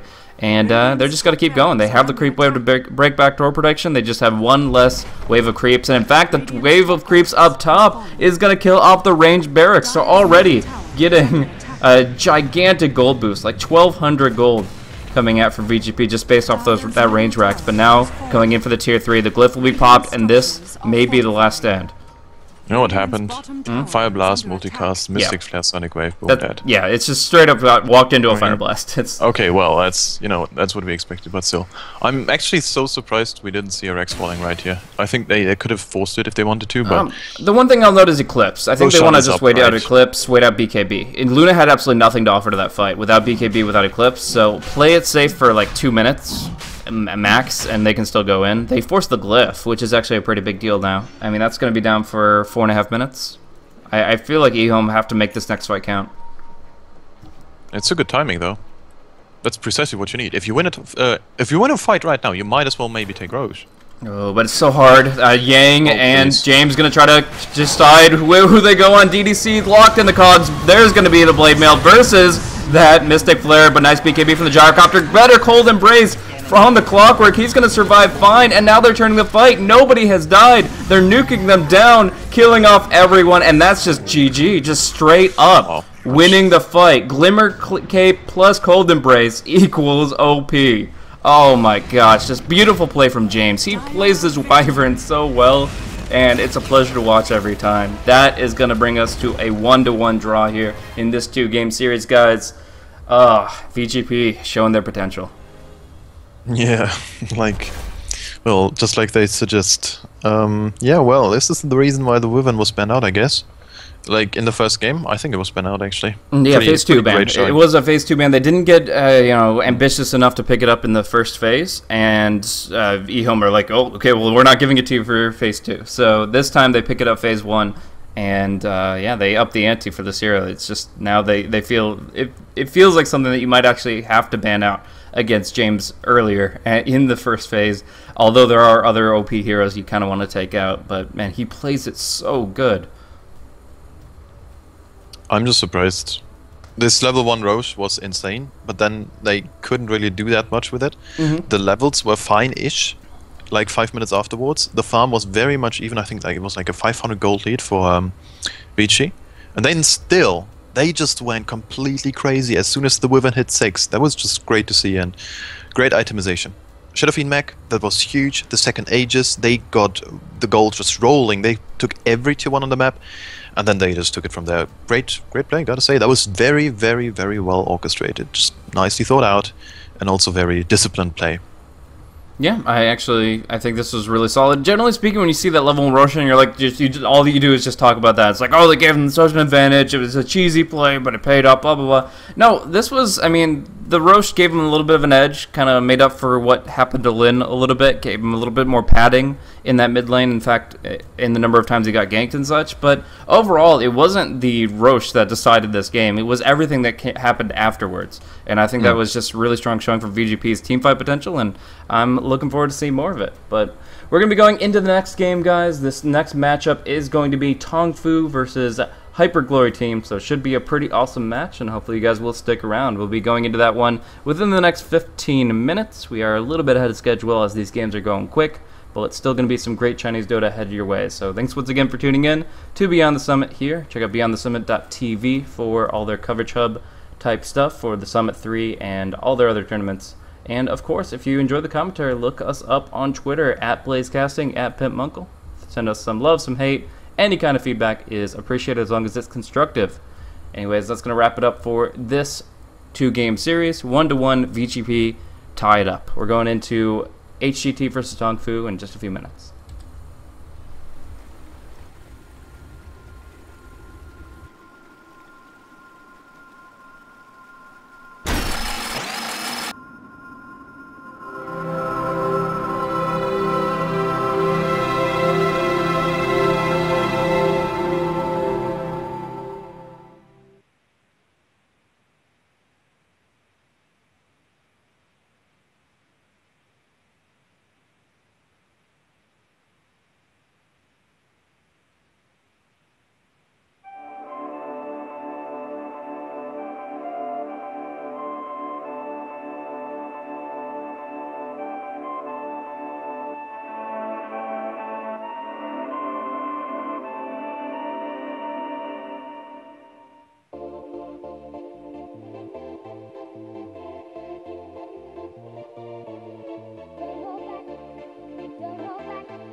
Hello, and welcome back, ladies and gentlemen, to Beyond the Summit presentation of the iLeague Season 3 Chinese qualifiers. Here in the group stage, we're looking at the first of a two-game series of Hyper Glory Team versus Tong Fu. Two teams going up against one another here, and HTT are looking pretty strong. I will admit they do have a stand-in here, so we'll see how he performs in kind of the position where they're just kind of filling out the lineup. Obviously not seeing XTT or Westbrook in the offlane here today, but still have a pretty good core up with this draft. I'm really excited to see the Wisp Tiny take fold, especially Kaka on the Wisp. Just one of the best Wisp players you can offer right now in this stage. Like, obviously, historically, there have been some that compete on his level, but they haven't been playing that hero recently. Kaka has been playing it every game he can, so it is going to be just a treat. And TongFu get the Visage, so going to be an interesting 6.84 game to be sure. But once again, I'd like to welcome in my co-caster. Thank you guys for tuning in. I'm myself and Blaze, and I'm joined by PimpmuckL. Good day, good day, good day. We had two great games. Can't wait for the next one. A very familiar face, especially after the games yesterday. We have a Visage, and I cannot wait because there's no Drow ban yet. Maybe the fourth ban, but I'm just waiting. I'm just waiting for the Drow Visage It's so strong. Yeah, it's all about timing and tempo for those heroes, and there is a lot of potential for that. It will feel a little glass cannon-y. If you get Visage, Drow, and Shadow Fiend, all three of these heroes die so quickly, it's not even funny. And they also don't have great tools for disengaging against Relocate. Like, you don't have Blinks or Force Staffs naturally, and yeah, it does leave them vulnerable, but if you're pushing and killing off 3 or 4 towers before IO even gets Relocate, then it might not even matter. Like, you might just have so much gold in your pocket that you can just maneuver against them well, and that'd be fun to see. I mean, ranged heroes in general are really good against Tiny, because that craggy exterior frustrates the melee cores, so if you're able to bulk up a little bit to survive the 2-hit combo, then from there I think that TongFu could run away with something like a Drow draft, but that would leave maybe the Tiny to go for maybe a Blink build, just trying to go for focusing on spells more than right clicks, and we'll see exactly how his progression is maintained. But Air, perhaps running on the Brewmaster this time around. We have seen them run it in the offlane occasionally, and that's always disappointing, but when we get to see Air on his legendary Brewmaster, it's always a treat. Radiant team pick.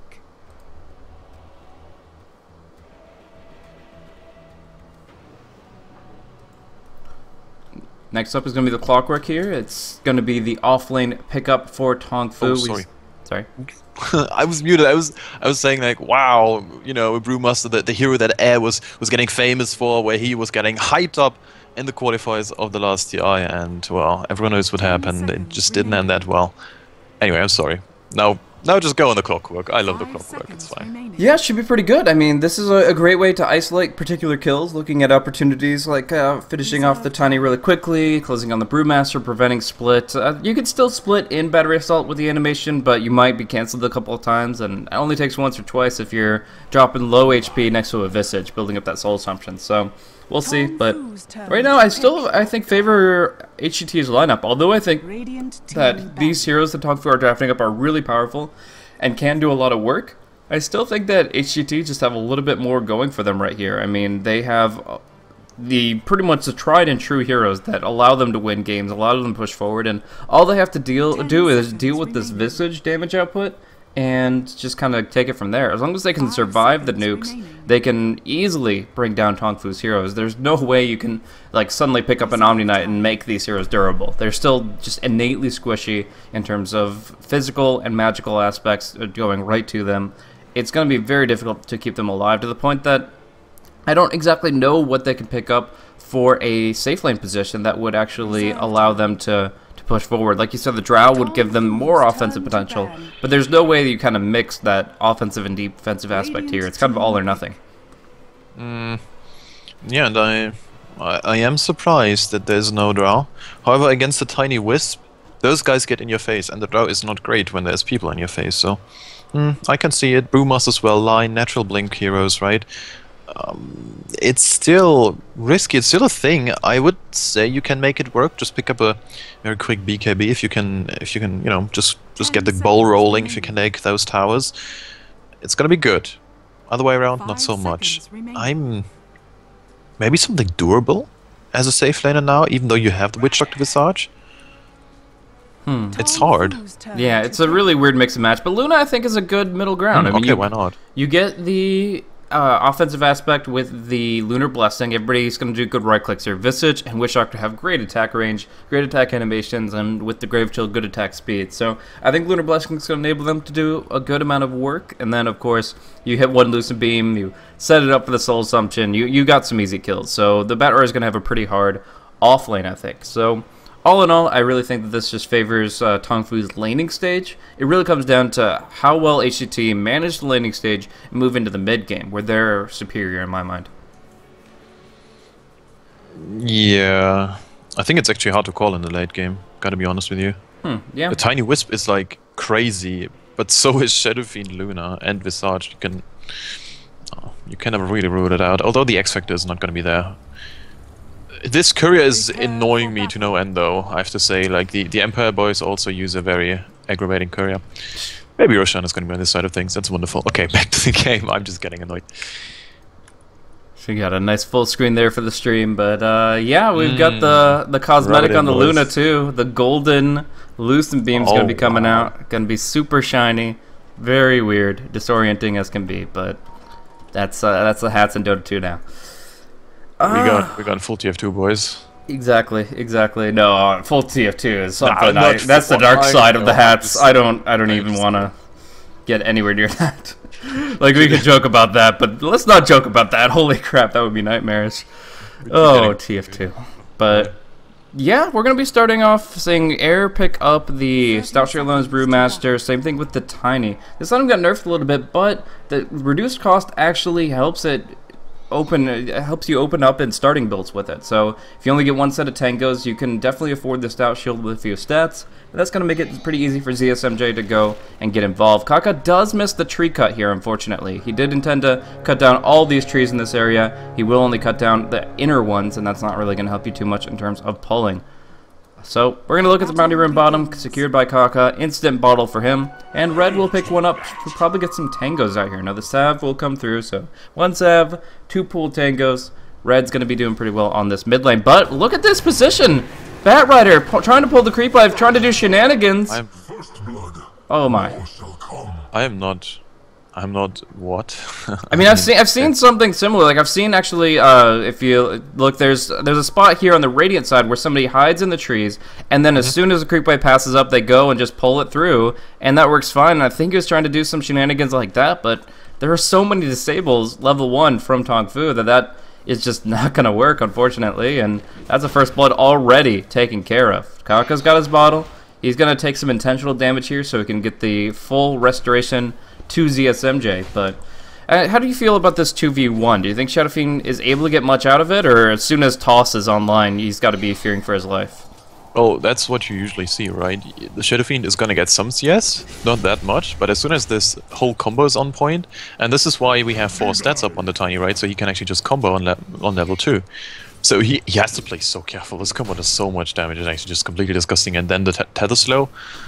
I fear for the life. Oh, they're going in now already, tossing him back to the creep wave and getting the tether slow a little early, so they won't be able to finish him off with this, but still a good play. Now the Witch Doctor coming in, the double raise, the malediction, but they'll fight it. Oh, they'll actually get the kill on the Shadow Fiend first, so he'll lose the Necromancer stacks. He won't gain any. Melody Lovers jumps up to level 2, but yeah, definitely the more important kill to bring down the SF first, as now we do see them just going right back to the mid lane, full strength, full mana, and they'll even refill the bottle by swapping it over to ZSMJ. So great manipulation there. And yeah, the cask was good, but ZSMJ's man up with the overcharge was better. The game is hard. It was actually hard. Overcharge is so immense, and that was actually pretty clutch that the Wisp hit level 2. You now got a lot of experience, and this is what you sometimes see, Wisp getting under-leveled. Meanwhile, level 1 Bat Rider still in the top lane, so yeah, speaking of being under-leveled, he is right there with him. And yeah, and pretty awesome in a bad spot now. Air's going to be able to come in with the clap, do some damage, but as far as actually keeping him off of the Lion, it's a close call. He's not going to dive the tower for it, though, so the Haste Rune getting real free damage in, and Lion, he started off with only these Tangos. In this position, you are 140 HP. Yeah, he's just going to do this. Like, I'm not even, there's no point in asking. It's just like, he does lose gold on that, but it is only, I think, 80 gold, so not the most painful of deaths, but still one that actually costs him money because he doesn't get to buy, because he wants to buy Boots of Speed, most likely. Yeah, I mean, it makes a lot of sense. Alright, so what I do find a bit disturbing is the Luna CS 16 for 13. This is of course a complete solo lane, but if you get so many denies, you can see it reflected in the levels of the Bat Rider. He ain't getting jack shit. Actually, meanwhile, mid lane, wow, Red is once again in a bit of trouble. The heal's coming out, and he should be fine. Wait a second, there's a toss in 2 seconds. Are they gonna dive this? Hello, good sir, you're going down, but not quite enough. And now the turnaround, there's no cost. But the heals are just keeping everyone alive. Oh, the stun! Oh, it doesn't no. matter, Tiny goes down, please. That was a really questionable play from ZSMJ, only at level 3. Like, if you have 2 in toss, that's probably a good play, but he has to recognize his limitations here. He's only level 3. Shadow Fiend is now out-leveling him, building up souls, plenty of free time. Again, they will be able to bottle refill, will be able to at least continue to make the aggressive plays, but under tower is probably where you draw the line for now. Yeah, I mean, come on, dude. That's like a complete overplay. They wanted to make stuff happen, and if you're down 4 kills, or like 3 kills, Actually, it was 2 at that point. Now that I think about it, Martha's thought if you do it backwards. I'm not sure about this decision. Then I wanted to make a point like, hey, you might as well go for it, but in the end, maybe not. Anyway, still the killing potential is there. You have to keep someone in the mid lane. The cask, it's great. The heals, they gotta be there. Without the heals, this would have been a completely different sort of exchange there. So yeah, HET, they're still okay, even though they look down. If the Bedray can get some farm up, I mean, dear God, and that's another like whole issue. I talked with some of the NA Dota guys yesterday, and Mike apparently did the math, and you can't really jungle the Bedray anymore until you're level 3, which is huge. Yeah. That's immense. Can you remind me, was it a nerf to Firefly, or what was the... Oh, wow, Red. Oh, he gets tossed back onto the Radiant side. This is not your side of the river, friend, and you will go down. We're going to see, however, the Witch Doctor will get the trade. The Wisp didn't bottle even once there in between the damage instances. Didn't expect that last right click to come through, and yeah, it's going to be him to go down as well. The Bat Rider dropping pretty low. U9 diving into the tower for him, but still only getting some good direct damage in. So can you remind me the nerf of the Bat Rider? Sure. So the first thing, which isn't really a big thing right now for us, is that the flame break damage got nerfed, right? It is now I mean, it's not nerfed, it's got rescaled. Meanwhile, mid lane once again, so much action. Hello, boys, ZSMJ in your face. And there's another throw. He's playing basketball right now. ZSMJ getting healed up. The overcharge is immense, and there's nothing they can do. And now a Witch Doctor looking at his body go. Oh, he's got full money. No, he didn't get the toss. Oh, he was looking for the toss, but couldn't find it there. That would have been such a good play to get both of them, but in the end, they settle for one. They'll get the 6-minute rune and look to do it again. But the flame break damage got so that it's better when napalm is higher, right? Because it's multiple damage instances. So more sticky napalm means more napalm damage, or more... Yeah, and you need a few stacks until it breaks even. And also Firefly damage reduced. It is not 20, 40, 60, 80. It's actually 10, 30, 50, 70. Okay. So that's actually quite a bit more than you might think. Definitely. I mean, when you consider the fact that already they've nerfed napalm to only affect creeps 50%, and then you have that little damage starting with Firefly, yeah, that is... It makes it very difficult to find the jungle and to find it valuable. In fact, I would have to say the highest priority is getting Bat Rider to his earlier levels, maybe even giving him like a level 1 bounty rune under that context, just to make sure that he doesn't get zoned out completely. Other than that, you have to have like perfect wards to block out the spawns. We're going to see on bottom the Hex go into the Impale. They have looked for this opportunity for a while, but still have yet to find it. Yes, indeed. I think Clock is going to be so fine. And if I'm looking at the levels, which, yeah, Bat is now 4, that's great. He's getting a ton of farm now in the jungle, but still, this big creep is dead. The wolves, they aren't. It's you just gotta go back again, and it just hurts so much. The good news is that SMJ is just doing so nicely now in the mid lane. Finally, just showing why this tiny mid is great with the Wisp partnered. Oh, and they get the D ward on the mid too. This is going to be very frustrating for Nevermore. Of course, he does have night vision, but still, it is going to be difficult for him to see exactly from what direction the ganks are coming from. This Wisp, this Tiny, has so much potential. And meanwhile, we really haven't felt the potential of this Visage. For the most part, he's just been jungling. Up top, he has been zoning at the Bat Rider here and there, and that's been great. But when do you think this Visage is really going to start finding kills? I hope soon. I think level 3 Soul Assumption is all you need. Then you just go. Get some familiars up, sure. I wonder if... I mean, there's like two I want to say things you can do as Visage player. You either just keep your familiars with you to have an insane ganking squad, or you let it roam around the map, which needs a little bit more micro and a giant pile of map awareness. But if you can do this, it's actually pretty insane, because you always have like these Scarboot, no! Tries it. Was nice though. Was blind, right? Mostly. He had glimpses of him, but he definitely didn't see him. Yeah, I mean, he had a flare, but he was out of range of the... Yeah, whatever. Anyway, still a Witch Doctor in the mid lane doing absolutely nothing. Yeah, I mean, he's surviving. That's something. It's better than feeding. But we're going to see the relocate come out. First relocate of the game onto Kabu here. Looks like a pretty clean kill, but the cast might disrupt things. They get the toss damage, but look at that cast keep bouncing. They're going to turn it on pretty off. The Cog knockback, the kill off the Maledicted target, and U9 comes in for the reinforcing. ZSMJ gets left behind. There's no retether from the Wisp. Oh no, ZSMJ all alone. He's got to avalanche and run. No, he'll go down to the Eclipse. Air, Brewmaster looking for the split. He got the clap, he got the split, and he will connect with the boulder toss here. So U9 tangoing up, trying to survive. It looks like he'll be tanky enough, just barely. And yeah, that is going to be actually HGT just losing out heavily on that exchange. TongFu pulling out a great response to that relocate. Yeah, that's... I mean, Luna's great. I can't wait when she gets a BKB. You relocate on her, she pops BKB, she presses R, and that's gonna be mostly it. So you can't even, you know, get one of the hard cores down. Still, the Shadowfiend is gonna be a prime target, and I just hope he goes mech once again this game, because popping a mech, getting the armor done against the Tiny is actually crucial. Because this guy had so much 145 damage already, he's gonna just... Yeah, I mean, let's face it, he's gonna right-click away like an absolute truck soon.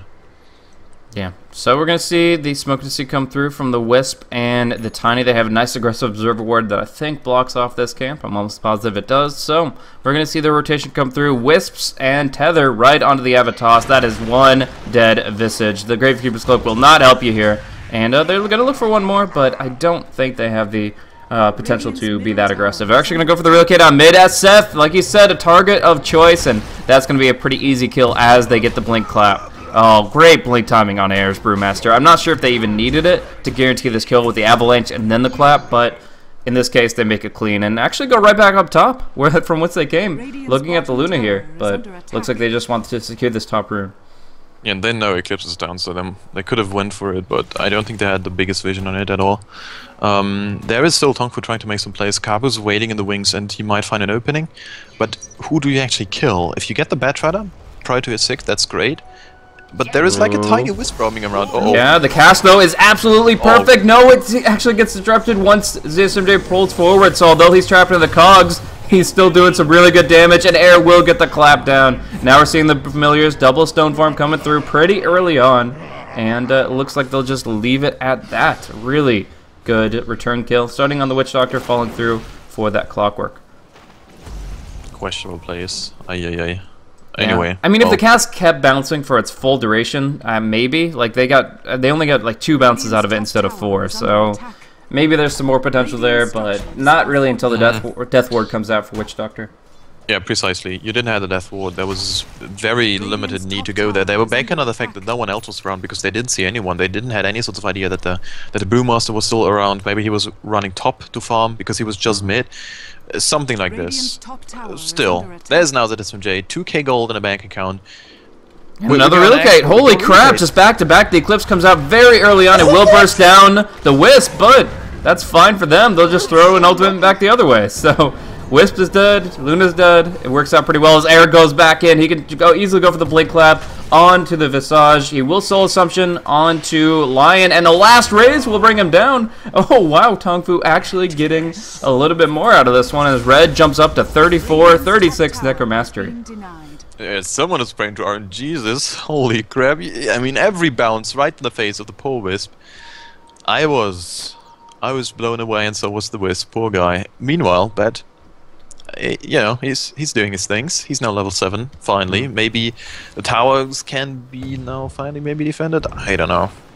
I think you might as well just stay in the battle. Oh, and actually it's going to be the Firefly trying to get over the cogs. Going to not be able to make it, unfortunately. Not only the Battery Assault stunned, but the cog knocked back, draining him down, and he will fall. Good play from Kabu there, and I just have to think, if this lane had gone any worse for Hyper Glory Team, they'd be in a really bad spot right now. Without a blink on Brewmaster at like the 12-minute mark here, they wouldn't be finding any of these kills, any of these opportunities, because the Batrider would be so far behind too. But luckily they did secure enough farm on Air that he's able to get off to a pretty good start, and they still have some means of initiating fights. But here's one thing I wanted to talk about, and I think we're going to see it come into play a lot more as the mid to late game progresses.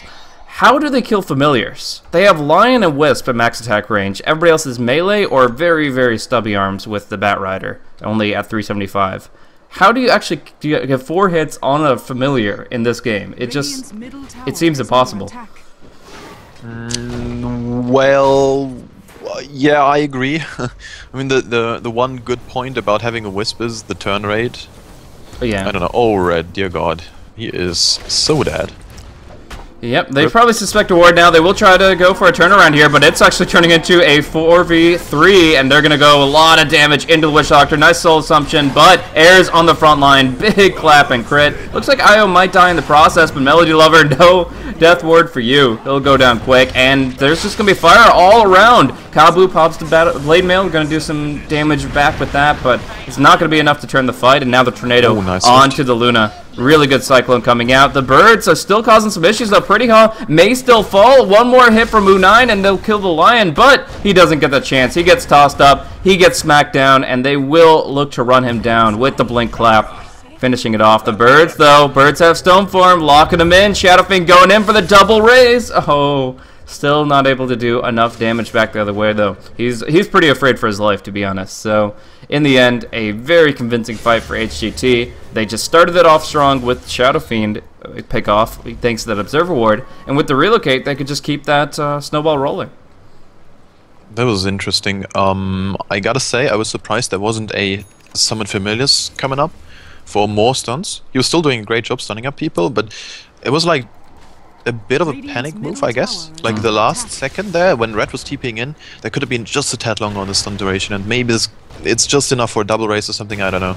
Yeah. I doubt it, but still, could have been nice. But they still get a tier 1 out of it, because everyone is running back on the side of HGT.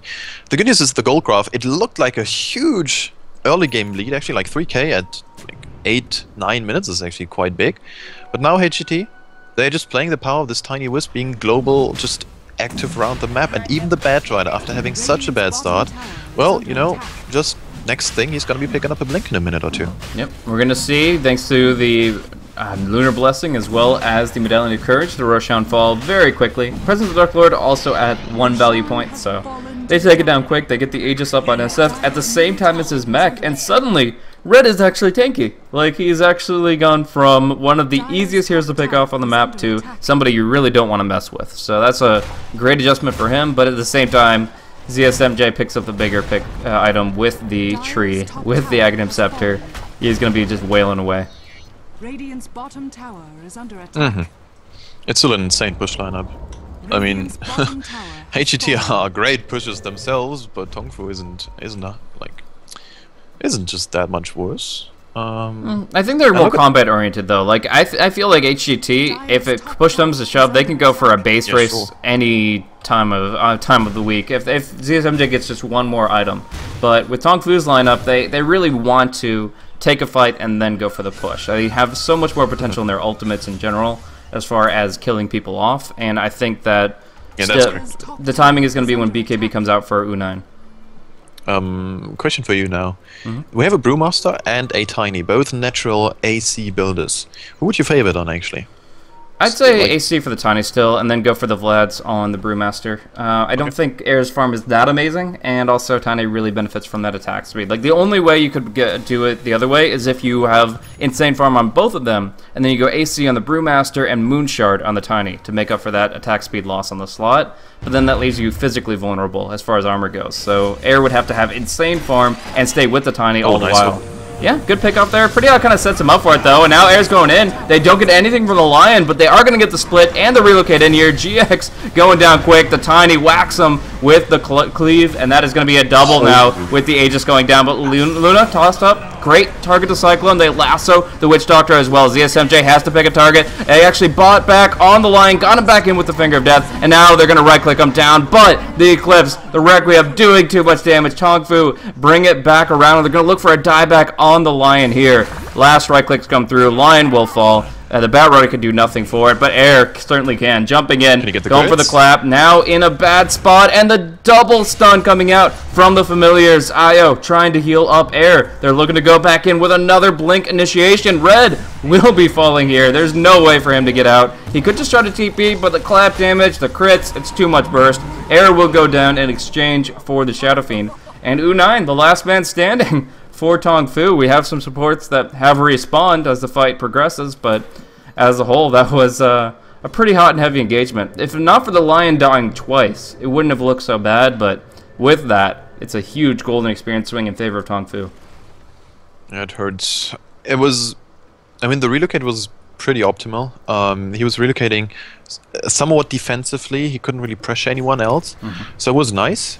What I would have loved to see, just like north of the tower, this could have been a great relocate just to get the Witch Doctor in. Still, this Lunar Eclipse is doing work so far, and I gotta say, U9 here is doing a great job, just waiting until there's a great opening. The Death Ward got cancelled, and it's interesting that the play is actually paused when I have Kale as well. Great stuff. Now still, if there is 2 more items on the Tiny or something, like in 30 minutes, oh, like, let's say 20 minutes, let's be real here, I don't know, I fear for TongFu. I think this is gonna be like so crazy hard to deal with. Yeah. He was already so incredibly tanky, and he has 5 armor. Give him some armor item and he's gonna be a huge issue.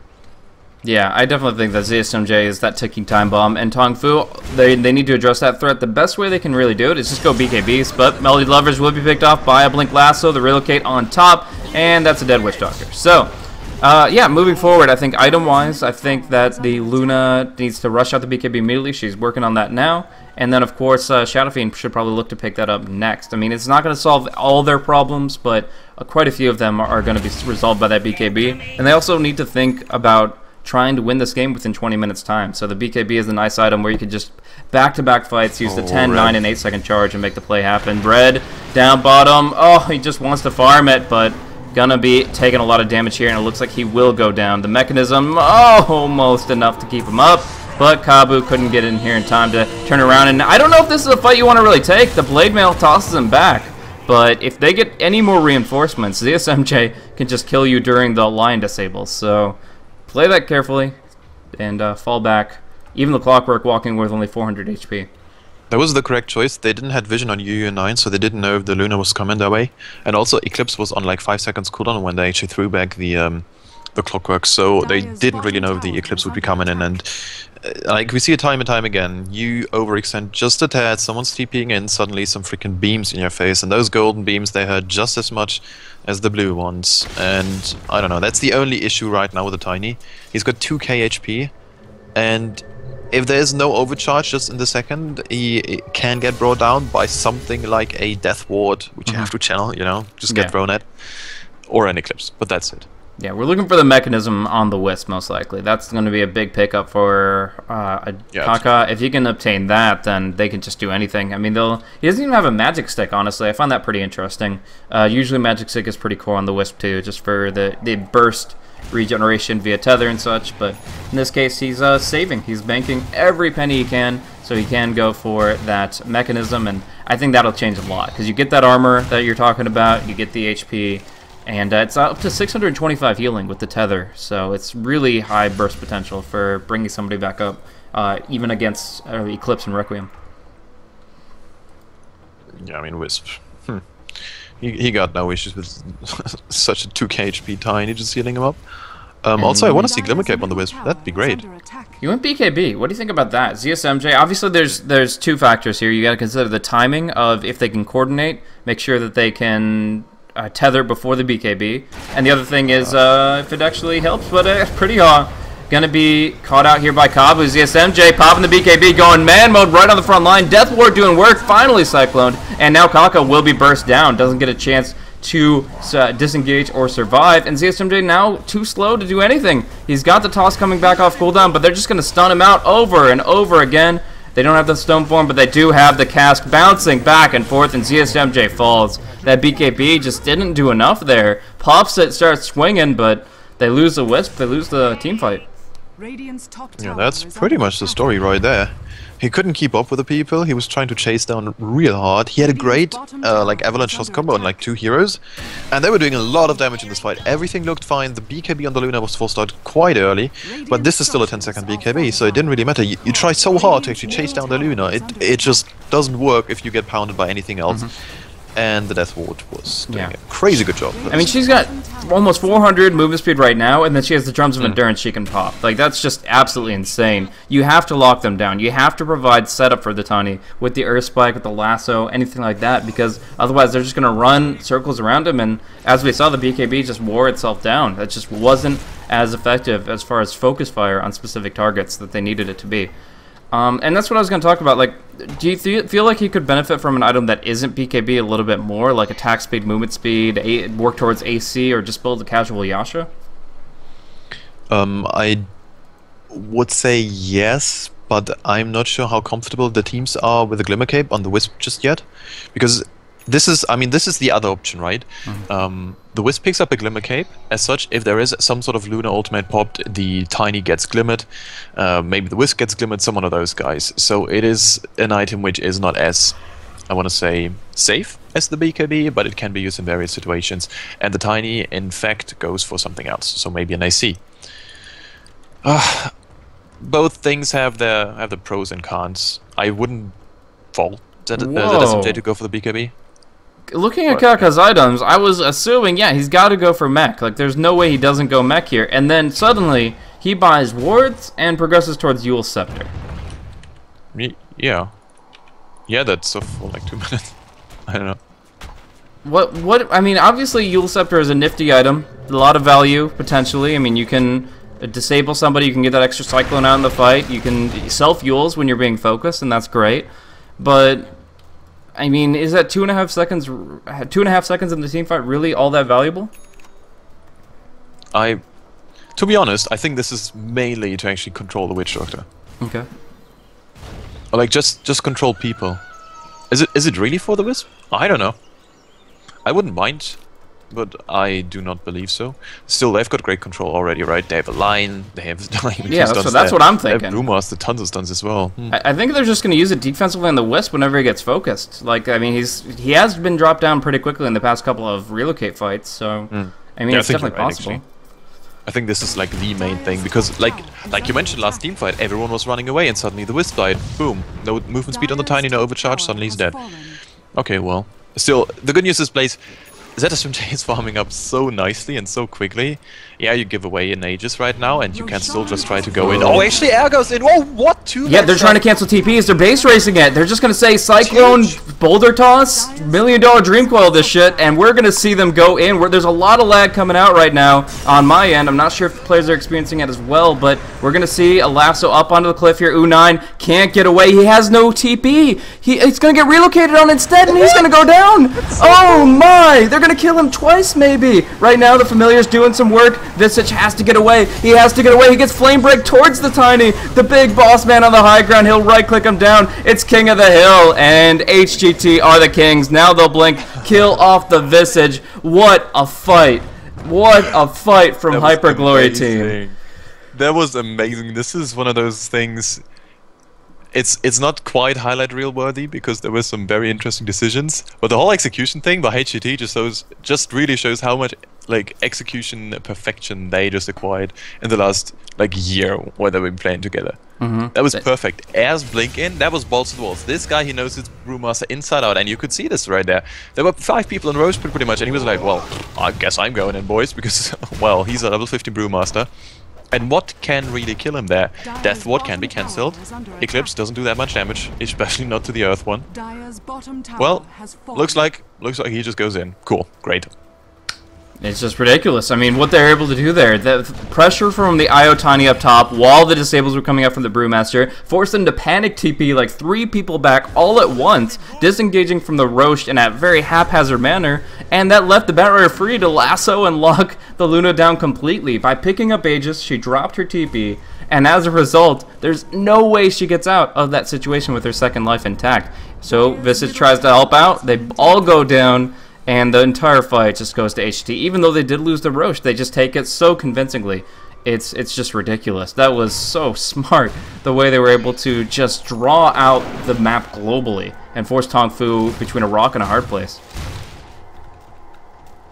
Speaking of, Air is... Whoa, please, Jesus. Gonna be able to burst down GX, it looks like. There's the relocate coming in. Big damage, and that's gonna kill off the Visage quickly. Kabu, Blade Mail or not, you're going down. Kaka will be the kill in exchange, though. U9 trying to fight it out, but the lasso is against him. Easy target for ZSMJ to pummel on, but he's not critting. He's not doing that much damage without the overcharge, and he's actually barely gonna kill him before he falls himself. Now Red on the back end here, drunk and hazed up. Used his mech, used his BKB, now caught in the Hex. It's such a hard fight to take, but it looks like they're going to try to take it. The Death Ward's still here, though. Melody Lovers can just channel that in his retreat with the cask. No Death Ward. They just are happy with warding them off and sending them packing. The Familiar will chase down Pretty Hard, but otherwise, they'll just leave it at that. Look, Blaze, you talked about it, like... What can just happen? Well, apparently if the Wisp dies, the Tiny dies as well. This is crazy how fragile he is. I would have never thought this. Even through the BKB, he's just not fast, it feels like. It's crazy. Yeah, it's just because of everybody else is so fast comparatively speaking. Like most teams, like you're fighting against targets that are running around at about your pace. The grow passive gives Tiny added move speed of 60, and he's got the power treads on. Like that's usually fine. But against Luna, the fastest hero in the frickin' game with Drums and Yasha, it's just so hard. It is really difficult to stay on target, and I don't know. Well, if you ride a Bugatti, literally, I mean, you just go in and go at it. Pop in the drums. Wonderful. Smoking is in, and let's see if they can make something happen. Because let's face it, against a 14k net with Tiny, you might as well just go and throw the Hail Mary play. We're not quite there in the ballpark, but it's getting to a point where I'm not comfortable with. Yeah. It might not look bad. I mean, one aspect is the lineups. The tempo of this game is really outstretched the ultimates. The ultimates are the big aspect of Tong Fu's team fight. We've seen him win fights on the back of just Eclipse and Requiem alone, but that's magic damage. It's a finite amount of damage they'll be able to put out. Oh, it's CSMJ. The dodges. But yeah, the damage they can put out in a fight will start to wane a little bit. I mean, maybe we could even see a pipe on like the Brewmaster, pops it before everybody goes in, and then he has the aura in the fight itself. But Force Staff away from the Eclipse, Self-Fuel's here, Air's in the fight, he's got the split available, but BKB, right click come first. They're going to be killing off Kabu in his own cogs, and then looking for more. But on the back end, Kaka going to go down to the Soul Disruption from GX. Great familiar usage there. They isolate the Wisp, and now what can Tiny do? I think this fight's already lost, but they're going to try for it anyways. U9, lasso out. The Soul Disruption takes pretty hard out of it. They're doing a lot of damage to U9, but in the end, they can't kill anyone. It's CSMJ in retreat. Crazy lag for everyone involved. Silly. The greatest of lags. I have no idea. Yeah, that's what they scream whenever they're lagging, so I'm assuming. I mean, Kale is lag, right? But Kazile might be like effing lag, probably. Biggest lag in the history of Dota. I don't know. A quick recap there, because once again I have to, give props to Air. He was going in with a BKB, he blinks in, and he right-clicks away on the clockwork. Yeah. Now, what he does is he still had like 3 seconds left on his BKB duration, so he didn't need to ult, but he did ult anyway, just so the Witch Doctor couldn't actually use his Death Ward. There was the Earth Panda was following the Witch Doctor the whole freaking fight. That was so sick to see. His micro is actually completely on point. It's horrid. This is where replays are insane, because there's so much happening in those fights. Insane. Yeah, but we're going to see Tiny go down at the tail end of it. And the cask actually bounces to the Bat Rider too. Oh my. Still, a great play from Air, trying to do what he could to help out his team. But the problem was the fact that they left the Wisp behind. The Wisp was caught out by the Visage completely, and GX just nukes them down hardcore. He dies first. Tiny can't do anything for the rest of the fight. He's so reliant on his little blue friend, and in this case, they lose him too quickly. Now the tier 3 takes a lot of damage here, and it's just going to be them marching up to the high ground. Drunken Haze frustrates them a bit. Air with a good clap. It looks like they'll back off from here, but still a tremendous win for them. We're going to see Golden Experience shift dramatically in their favor. Yeah, that's such a huge fight, especially the momentum. The Tiny Wisp, they were on a roll. They were just winning. Well, not winning fights convincingly, but they were always like eking just the smallest of bits out of those fights. And well, it's now time to get a BKB on the Bat Rider. That is what hurt them dearly. They could have had so many great pickups with the BKB, but instead, well, they chose to go for a Ult, which is great, but. Ooh, gonna try to use the Yules here, perhaps. We've got Kabu caught in the lasso, and Shadow Fiend's actually not gonna even help. They're just gonna go in, combo up all their spells, an ulti or two just to make sure of it. Yeah, they relocated, they fingered. It was a bit much, but yeah, they wanted that kill badly. And I mean, these spells are gonna be coming off cooldown by the time the clockwork hits the battlefield. Or I'd like to say that. But Lion's Finger of Death is level 1. Look at his skills. Yeah, he is. I wanted to say, wow, look, he got so much XP from this fight. Wow, he's all the way up to level 12 almost, because he still has a level 1 finger. And then I was, wait a second, what is going on, boys? Yeah, I mean, there's some mentality where you have to look at the mana cost of the level 2 Finger of Death. Look at the line, he's only got 680 mana. Correct. And it costs 420 to get that level 2 finger off, which obviously is quite expensive.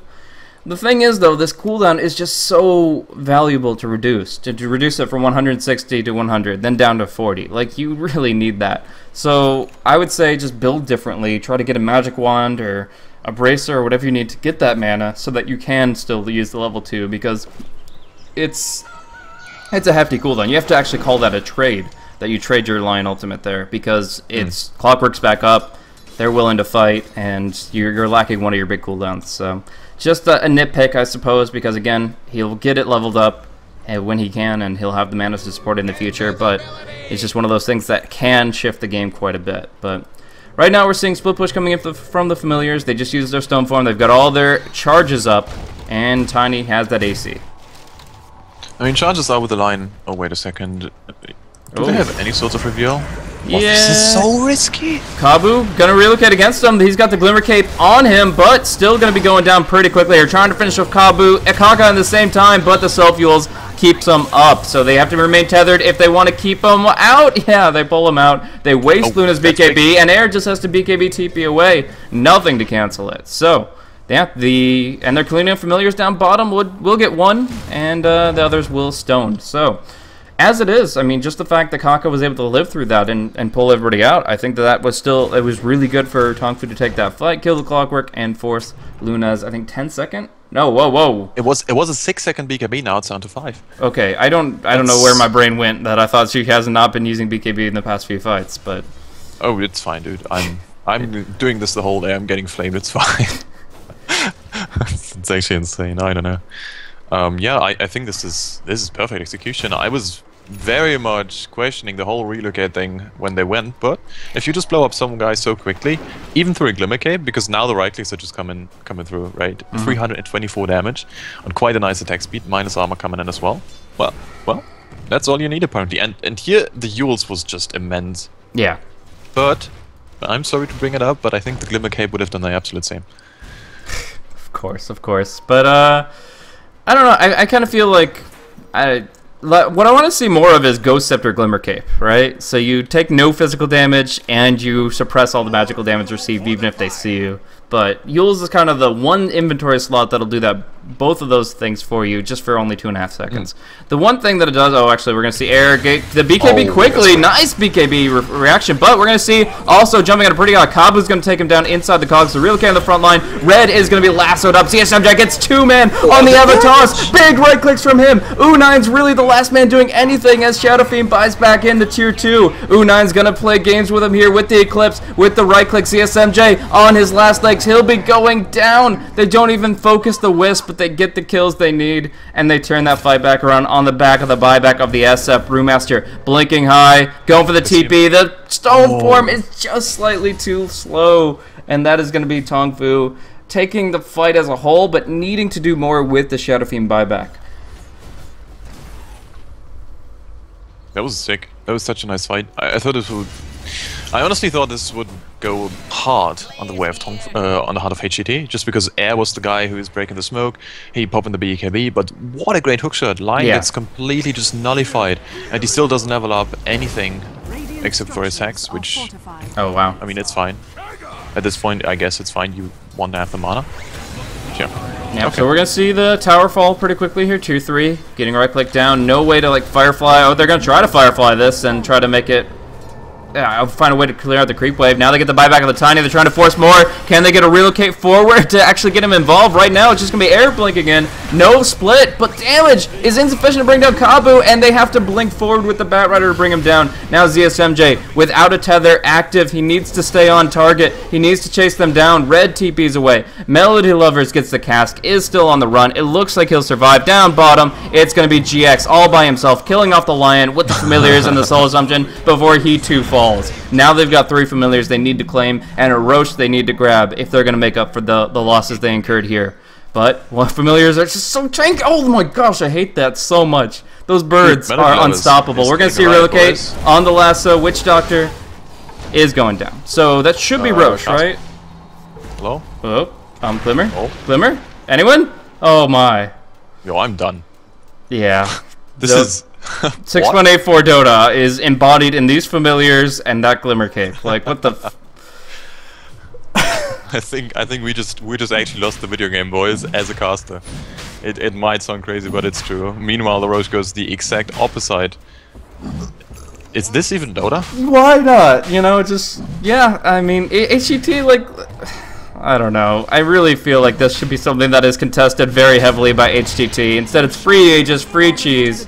U9 and Red claim that for themselves, and we're going to see a jump on mid here. Kabu with the hook shot, caught in the cogs and the tree here. One measly tree blocking his path. But, yeah, all in all, the fact that they didn't kill the Witch Doctor, that they go back to farm their Ancients, and then they lose Roshan because they have absolutely no wards up, it's enough to make you check out of the game. Like, I feel like they've given up so much right here.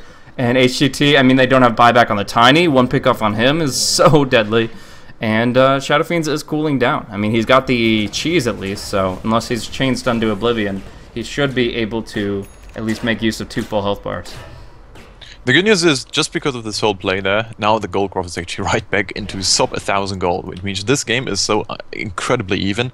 Experience is looking quite nice for the side of HGT, but let's be real here. If you have your like 17, 16 ultimates, you don't need that much more. So yes, the Visage needs his 16, but he's going to be en route very quickly. He just needs half a level and then he's going to be good to go. And also the Witch Doctor isn't looking that bad either. He's not looking great, but he's looking fine. And as long as he doesn't have an axe, I think level 3 isn't this insane. Yes, you get a bounce out of it. Sure, but you're forcing stuns anyways. And I don't think you really do that, deal that much damage anyway. We'll have to see if HGT can even hold this push. The Aegis and Cheese is, I think, the biggest deal here. They're just BKBs, Aegis and Cheese, and you go to the high ground, and you only have to kill Tiny once. Like, you only, throughout this entire fight, kill Tiny once and use the Aegis and Cheese, and you're able to do so much. But we're going to see early Manta dodge and perhaps an attempted lasso. And he's just going to have to flame break it instead. The Glimmer Cape coming out. They've already taken the range racks. Now the melee is the target. But Kaka on the back end might be going for a regen rune play with his overcharge. Right now we see ZSMJ connecting with a stun. U9 will be taking some hits, but it's going to be Red to pop the BKB, and they commit onto the Wisp. If they kill the Wisp, they are going to be doing so well in this fight. Air on the front line will cancel the Death Ward, will do some good damage here, but Tiny is now right-clicking down onto the Luna, doing what damage he can. Red, oh, they're just clumping up the carries together, cleaving them in twain. There's the cheese pop. The Requiem of Souls back the other way, but they're going to have to retreat. They didn't get enough kills out of this, and now they can't. The Lasso pulls GX in. They're committed to the fight. They want to kill the last Panda, but Air survives, and they kill off the Visage underneath the tier 4s. The last racks will fall for the mid, and ZSMJ actually got stunned. 1 or 2 more stuns, and they could kill him off, but no, the Hex comes through from Pretty Ha, keeping him alive, allowing him to fall back, and that's what they take. They take 1 lane of racks for the Aegis and the cheese, as well as the Visage's life. I do believe there's some lag involved, because Visage, once again, is not... Like, he's just spam tap queuing his familiars down. Like, if he would have had just the chain stunts there, you get a kill on the Tiny, you win the game right there. GX is a stand-in, so I'm not too familiar with his mechanical skill level, but one thing to note is that a lot of people haven't been playing Visage in the past several patches. Like, it's been a while since Visage has been prevalent in the metagame, and a lot of pro players only practice the heroes they're going to be running in the near future. So there's a good chance maybe he's played like 1 Visage game in 6 months, and we just don't know it because stand-in status, it's hard to do get all that information. But yeah, as it is, like, there are some players that love that hero and they pick him up any point in time they can because they naturally feel, I don't know, they feel like they can really make the most of his micromanagement and are just really good at using that hero's potential. But then there are others that only play him when he's good in the metagame, and that just happens to be right now. Yeah, he wasn't that great, that's for sure. Visage always getting wrecked. Still, the item progression on the Visage is actually quite nice. I think the Vlads on the whole team is crucial to negate the minus armor. Let's see where we're heading from there. I think the Brewmaster is pretty much set, so he's going to be plateauing out. The Tiny is, of course, very much open still, but there is a Mentastyle en route, so that's great. Finally some movement speed when there's no Wisp nearby. Well, when there's a Wisp, he's just going to go and cruise away. 500 M1 movement speed, well, that's fine. How much does Luna have? 437 without the drums. He doesn't have any more charges though. That's surprisingly low, I gotta say. Yeah, I mean, it's just... but they force and stuff. Yeah, wait till she starts fluttering. Get that butterfly up. Oh, right. Yeah. But okay. Visage is actually picking up one of my new favorite items. Solar Crest is actually just insane. For those that don't know what this item does, it's an upgraded version of Medallion of Courage that uses, oh, this is a cool flank from HGT, but uses the Talisman of Evasion and allows you to debuff the enemy with -10 armor instead of -7, as well as a 30% miss chance. And the best part about this item, it goes through BKB. So you can just say, hey, BKB Tiny, that's fine, you do your thing. Oh wait, never mind, Solar Crest. And then suddenly 1,000 range. You get that evasion against him. Luna's going to have a butterfly, which you can no longer cancel with Hex. So yeah, I feel like there's going to be a lot of critical misses on the Tiny. He's going to have to really just test out that RNG and roll some really good dice.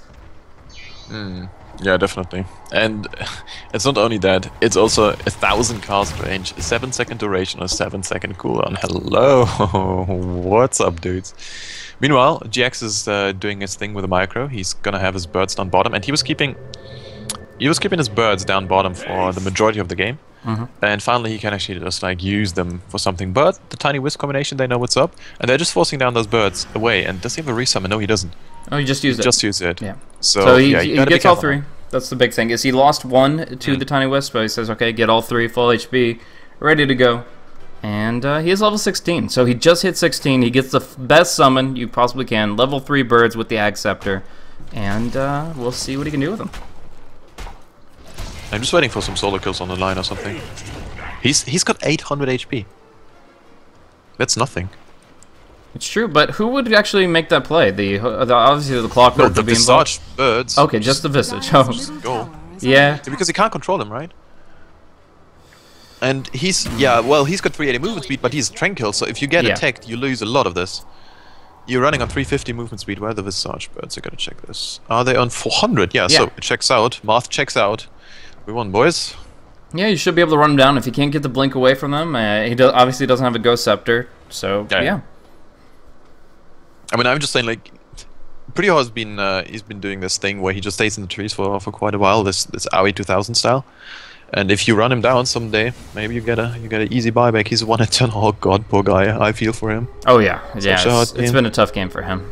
I mean, he's down to if you just look at levels too, like all of his friends are flying high. We're seeing Kaka gonna be caught out by a couple of stunts, and that is actually a bigger kill than we'd like to admit for HGT. The fact is, 70 seconds without your Wisp, it's painful. It really limits how fast the Tiny can farm. It really limits where you can move on the map, and it gives TongFu all the more reason to put out some pressure onto the top lane. We'll see that Roche timer pretty soon. Maybe they'll just put the courier in the pit, or no, it's going to be delivering butterflies. So they'll have to check the pit in the near future with rocket flares, but still, I think the tier 2 is going to be a pretty clear objective for TongFu in the next minute.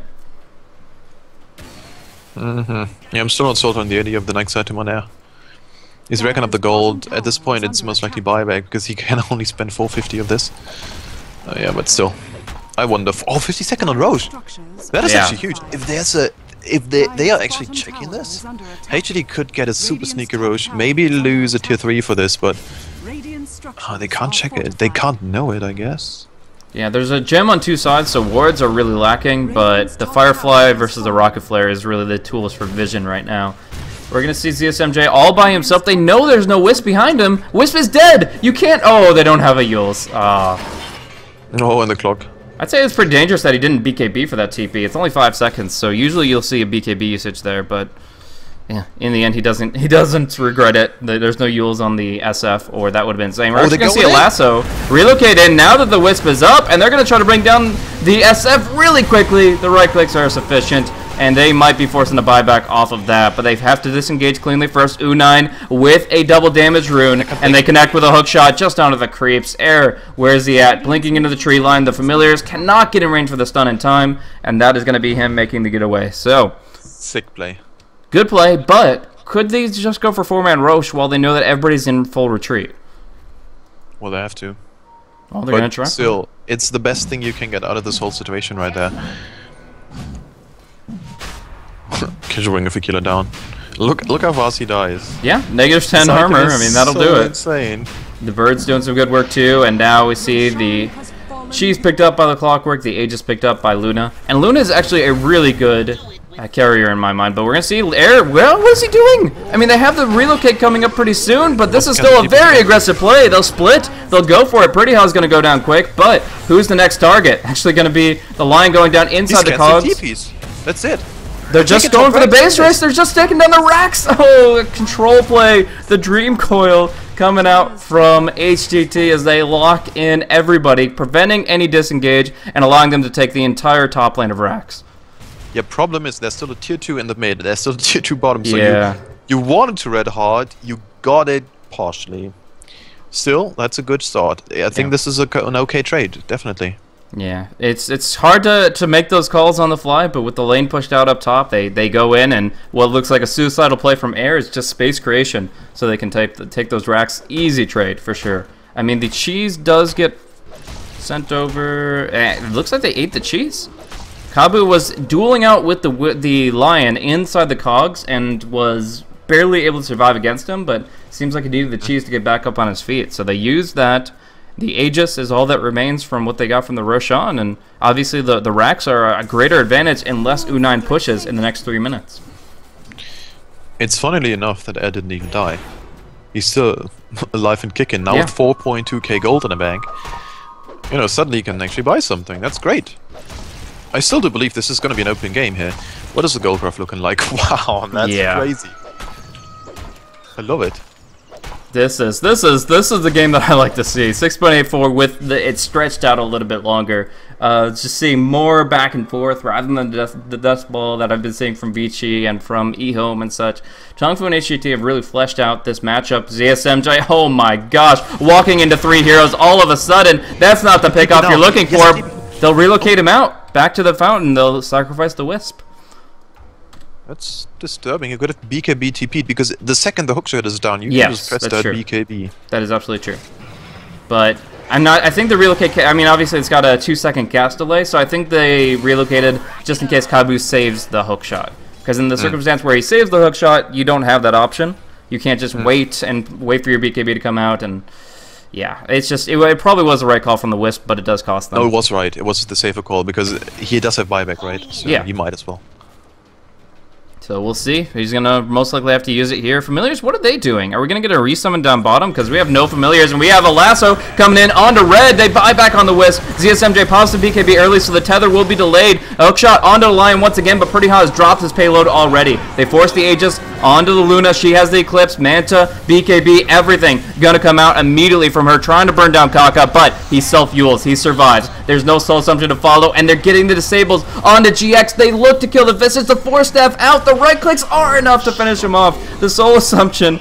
Oh, man. Now we see the stuns coming through. Big damage from Air. Where's that Death Ward? Doing work for a second, but then he's clubbed down. He didn't Ghost Scepter it, so he just gets right-clicked down in the end, and now U9 is pretty much the last man standing. Kabu buys some space with Cogs, but U9 is not long for this world. He'll still fall. They'll still chase. They'll still kill. The hookshot to the mid lane. Kabu looking to disengage. Air looking to chase. Blink Dagger in 3 seconds, but that should be all they need to close the distance here. Into the Cogs perfectly, but they still haven't killed him.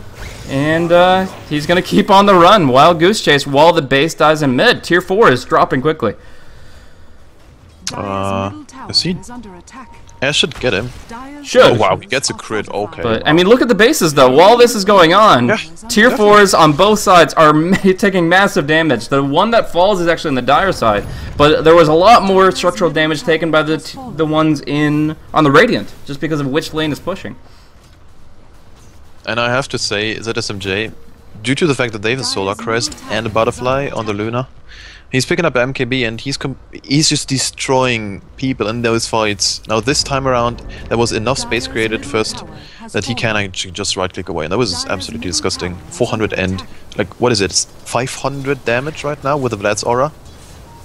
I don't know. Yeah. This guy hurts. Yeah, definitely. I mean, Requiem is a pretty good counter to him because he's running primarily base damage, but if that Requiem isn't suppressing his output, he just does everything he wants.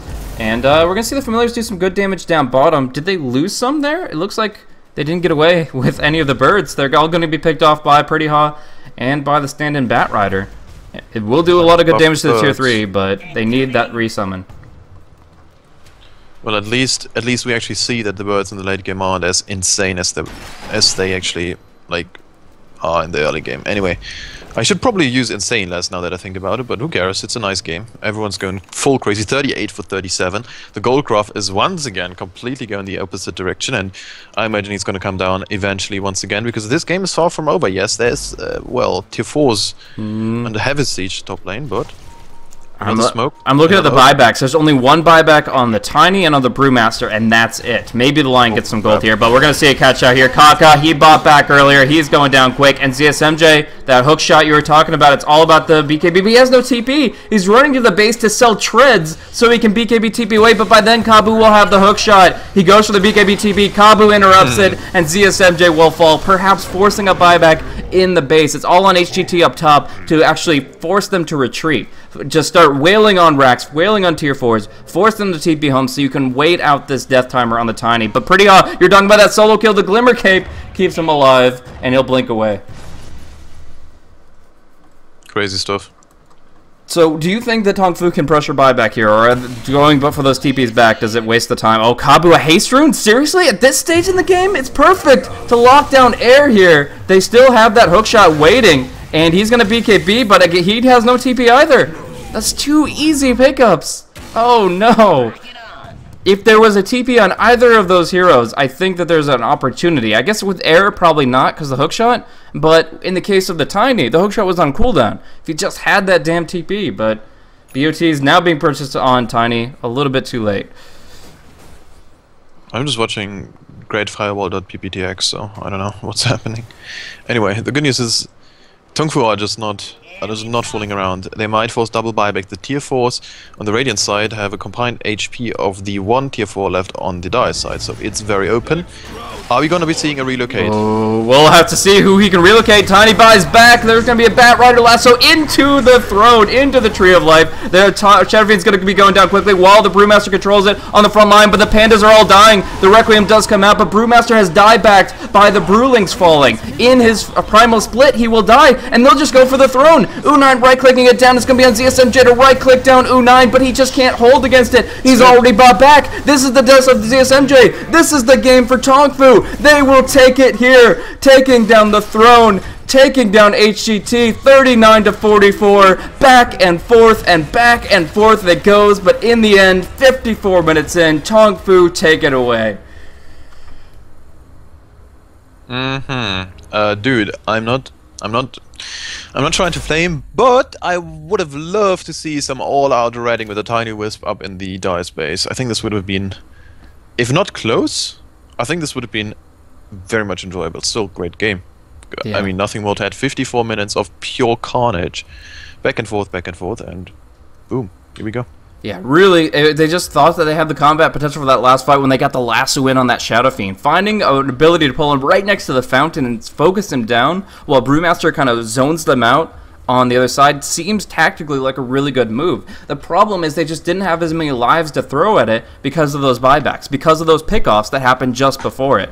So it really came down to the wire there, but in the end, they just couldn't bring enough to bear against the Luna, and U9 carries them to victory. So good game, well played. Going next, guys. That was the first game of this two-game series, and I can't wait to see what Game 2 has to offer. Thanks once again for tuning in here to Beyond the Summit. Check out BeyondTheSummit.tv, their coverage hub for all things BTS. And, of course, us as casters, if you enjoyed the commentary. I myself am Blaze. You can follow me at BlazeCasting. And this is PimpmuckL at the same name. So we're going to be going into Game 2 in just a few minutes. Stay tuned.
Hello, and welcome back, ladies and gentlemen, to a Beyond the Summit presentation of the iLeague Season 3 Chinese qualifiers. Here we've got Hyperglory Team versus TongFu here in the group stage, and this is the second game of a two-game series. Just coming off an incredible Game 1 that lasted nearly an hour with some incredible back and forth. Tiny Wisp being a major part of that, but also some great carry action from U9. And it looks like we're seeing a bit of a mirror matchup as far as the draft goes. Different draft order, but still the same picks. It feels like HTT feel like they could take on that same composition if they just played a little bit differently. What do you think about that, PimpmuckL? Dude, differently and stuff. Yeah, that's not what the draft is, that's for sure. But look at this, TongFu, they are not going to be doing anything with this Brewmaster. He was such an incredible nuisance. It was one of the whole reasons why HTT could actually stay in the game for so long, just because of this base race style top lane with the Rex down. So I fully agree with this. Get the Brew out of the equation. Air is still a great player, but his Brew is just completely crazy. So yeah, nicely done there. Lycan once again was banned. He was banned last game as well. I wonder what this is all about. I'm not sure if TongFu have like a crazy history with Lycan, but in the current meta he is good. But I do not think that he's particularly strong. He's still great, but yeah, you know. So I'm just wondering if we're gonna see a Drow Ranger finally. I really don't feel it's that great with the Shadow Fiend. Like, if they go for the Drow Ranger, I'm all for it, but I would like a utility mid. I would like a Puck or an Invoker or something like that to control the fights a little better. You bring in the Shadow Fiend, you're putting damage upon damage, you're just making your glass cannon all the more brittle, if not that much more pungent. So I think they're just going to go with pretty much exactly what we saw last time. It really feels like both sides feel that they have the superior potential to take that draft if it's exactly the same. Like, essentially saying, okay, TongFu, they obviously just won the game, so they feel like, yes, we won, we know that this draft works, and it's going to work against what HTT are bringing. So unless they throw a curveball, we're going to keep drafting the same. HTT, so far, seem to be thinking the strategy is just, in general, bring the same thing, try to do it differently, this time without the Brewmaster, as that has been banned out. So we'll see. Lina coming into play. We've seen Pretty Hall play a lot of Lina, so I expect that's going to be a support. But of course, Air does have the option to take it to a solo lane. But if I'm seeing it right, it's going to be IO Tiny mid, Lina plus Air in the safe lane, playing a different hero. Okay, so this is an exact mirror of the side of TongFu, right? Mm-hmm. I wonder how mid lane goes this time around, because with a bit less unnecessary diving from ZSMJ, I do have a feeling mid is going to be incredibly hard. Maybe they're going to just like safe lane the Tiny now to mix it up. 10 seconds. They definitely could. I have seen them run like safe lane Sven, and I feel it has a pretty similar mentality there. Just get the Sven online. They usually couple it with a Magnus, so that would be a pretty telling pick if they went for that. If you look at it, TongFu really don't have that hard of like silence. They don't really lock down heavy casters, so I really feel like there's a lot of value in those big AoE wombo combo abilities just because they can't be negated so easily. I could see Magnus blinking in, getting a really good RP. I could see, obviously, like we talked about Enigma. The problem is I'm not sure how much reliance they can put on their stand-in for that kind of a big play. I mean, how'd you feel about the Batrider overall in that last game? Do you feel like that was on par with what you'd expect from a stand-in, or did they need a little bit more? The whole issue with this is that he got zoned out so incredibly hard that there was nothing he could really do in the top lane. So he had to fall back to the jungle. Now the new quote-unquote Batrider is like, no, it's just not gonna happen in the jungle. So he had such a late blink, and it felt like, I don't know, but it felt like it was, the idea behind this was still like a 6-1-8-3 thing. So he was using less stacks than he should in the new patch. Maybe it just wasn't that much practice. Still, it's just hard to pull off. I can't fault anyone for this. It's just incredibly hard. But now here comes a Puck and a Lina, both of which do not have this luxury of falling back into the jungle as much. The Lina can do very nicely, the Puck as well with some stacks, but they can't really, you know, they can still be more active around the map early on, and I like this a lot. I think you really need to be able to sit on the Shadow Fiend, keep him down. The Clockwork is going to be roaming around, the Witch Doctor Visage, yeah, sure, but what is the carry gonna be? Because you do have a... Whoa. That is That is not the Luna? Hello? No, that is exactly the opposite. That is as far from Luna as you can get, it would feel like. I mean, still the same amount of legs, perhaps, with the Panther, but as it is, they expected HCT to last ban the Luna. In this case, they picked up the 4 same exact heroes, so it just makes sense. Why not, you know, ban out the last pick? So they expected that, immediately snap at the Centaur Warrunner, and throw HCT off. They already burned through a ton of reserve time, so they've got 20 seconds to deal with a drop that's completely different tempo than what we saw in the last game. The Centaur is going to be all about fighting in the 15 to 25 minute mark. Those fights are going to be his to blink in and jump on and just steamroll through. They've got initiation, they've got damage. This is going to be a lot like the games we saw yesterday, where it's just a bloodbath, and as the dust settles, we see one team prevail. I really feel like HCT really have to respond really well to this level of aggression, because this is not the same game. 4 out of 5 of the same heroes, but one pick changes it completely, and TongFu are going to be taking the fight to HCT all over the map. You know, picking up a slug. Wait, what? Okay, yeah, it makes sense though. Okay, yeah, we have seen Air run the Tiny with before. It's not as common as ZSMJ running it, but it feels like this is something they're more comfortable with overall. So safe laning the Slark with the Lina, and then still mid laning the Io with the Tiny. I wonder if you put the Centaur in mid. I think they're going to safe lane the Centaur. They've been doing that a lot. Is safe lane, blink farming for U9. Sure, but I mean, it's against Wisp. Chances are he's gonna get shut down hard. Because Witchdoctor, yeah, he was saving him last game, but it's so much pressure on the shoulders of the poor Witch to really just keep up with saving this Shadow Fiend all the time. I feel like the sacrifice, though, might be worth it, in the sense that the Centaur Blink just comes out so quickly. Because if you've only got, like, maybe one relocate under your belt, by the time the Blink Dagger comes through from the Centaur, and he's got that Stampede up, just looking at just a lot of potential for that hero. But it looks like we are going to go for a quick remake here, as everybody's having some ping issues. So AP remake all around. Do you want to talk about the draft while we wait in the lobby? Sure. Okay, so just a quick recap before I disconnect out, guys. We're looking at Visage, Shadow Fiend, Witch Doctor, Clockwork, and Centaur for TongFu, Slark, Puck, Tiny, Wisp, and Lina for HCT on the Dire. The perks of being a co-caster, I can actually just open stream real quick and have no FPS issues. Yay! That's juicy stuff. No, but I'm honestly surprised Tong Fu went with the 4 exact same picks. And I'm even more surprised that HCT actually banned out the Luna. Because I do not believe the Luna was the whole issue of the whole game. Oh, I'm joining. Oops. Okay. So what do you feel like was the real issue in that game? Was it just the Tiny couldn't really do enough offensive, or was it the focus fire that was received by Haka on the Wisp? Like, what do you feel really broke the fights down? We saw it like time and time again, especially early on. You have a nice fight going your way, and then suddenly Kaka just died on the Wisp.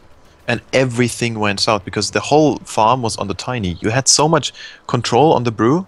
That's great, but there was no damage. There was no one really chasing. It was all just this Tiny running around headless without the Wisp. So yeah, definitely... Oh, come on. Did I just get DC'd?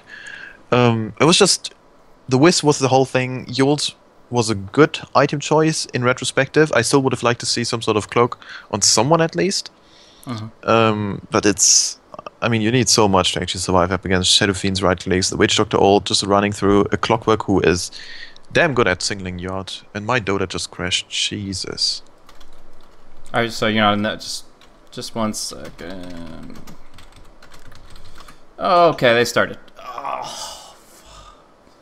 I actually just lost the video game. Yeah, we all lost. Alright. You go enjoy your solo cast, bro. It looks like that. You have any closing thoughts about this matchup and what we're looking at, since you know, this may be your last contribution to the broadcast? The last contribution to the broadcast. Alright, TongFu, don't fail this. Come on, boys. You can show it. You can play this lineup. I have faith. Like, once again, 2-0. Convincingly, please, this time around. Because the last game was far from... And just simple mistakes were really costing them the game for a long period until they closed it out. So yeah, TongFu 2-0, come on. Let's do it. Alrighty. Well, thanks for coming on, man. Once again, this was PimpmuckL. You can see in the top right corner of your screen, PimpmuckL. Follow him on Twitter. Obviously, happy to have you, man. And I'll catch you later. Enjoy, dude. See ya.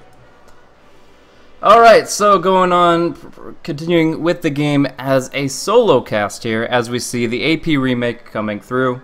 This has been, this is Hyperglory Team versus TongFu, Game 2 of a 2-game series. Now, we've got Slark, Tiny, Puck, Lena, Io on the side of HGT, and TongFu, Visage, Clockwork, Witch Doctor, Shadow Fiend, and Centaur. So, as we were talking about, the tempo really favors TongFu here. They're going to look to really gain momentum and start snowballing and killing within the first 20 minutes of the game. And the really neat thing about Centaur, in contrast to the Luna, is that not only is he able to initiate for the team alongside the Clockwork, but he's also able to still do that amount of burst damage that we saw from the Luna previously. So essentially, looking at it here, we had the Eclipse coming out in the fights, focusing down the Wisp, as he mentioned, and now we're going to be seeing the Double Edge do pretty much the same thing every single time. Double Edge on the Wisp, and it's going to make it very difficult for Kaka to find a safe place to maneuver, just because they can stampede right past you onto the next target.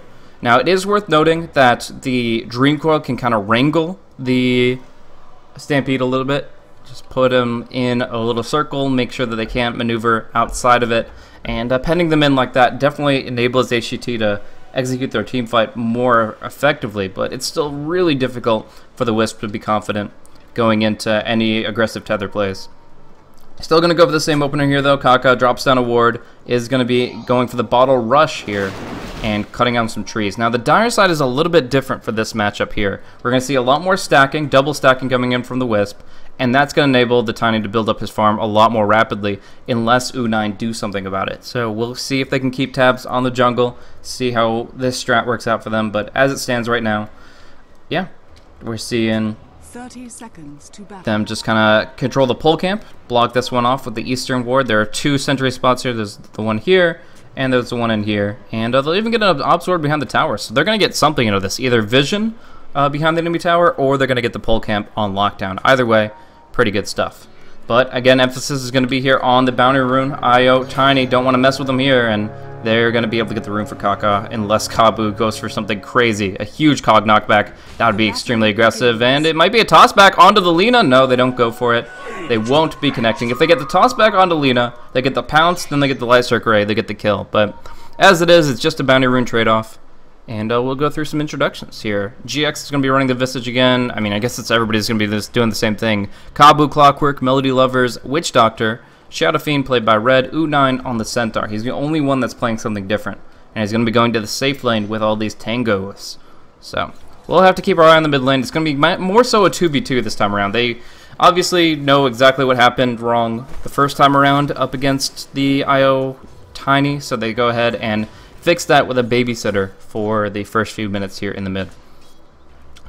Dire Observer Ward coming down for ZSMJ, just keeping coverage here, and it's actually pretty interesting to see the Slark in this position. So they expected an aggressive stance, and that's no surprise. Oh boy, just the Grave Chill harassment against the Stout Shield, which doesn't block as heavily now, is quite painful.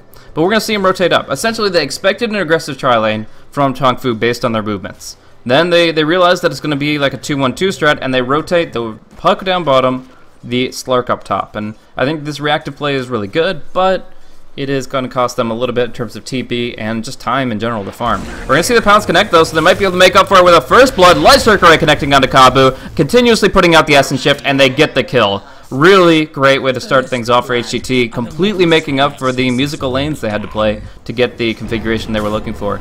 Grave Chill harassment still going to be very frustrating for Puck, but he's got the phase shift. He's going to be able to dodge out a few hits there, and that's going to make it work out in a pretty even exchange.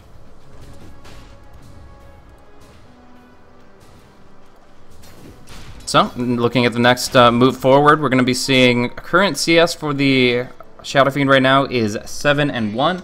Getting the Bracer out for him so he can survive the combo. I think that's really smart. Some people will make the mistake of going for the boots, but I feel the Bracer is really going to help out in the instances where he gets hit by tiny spells.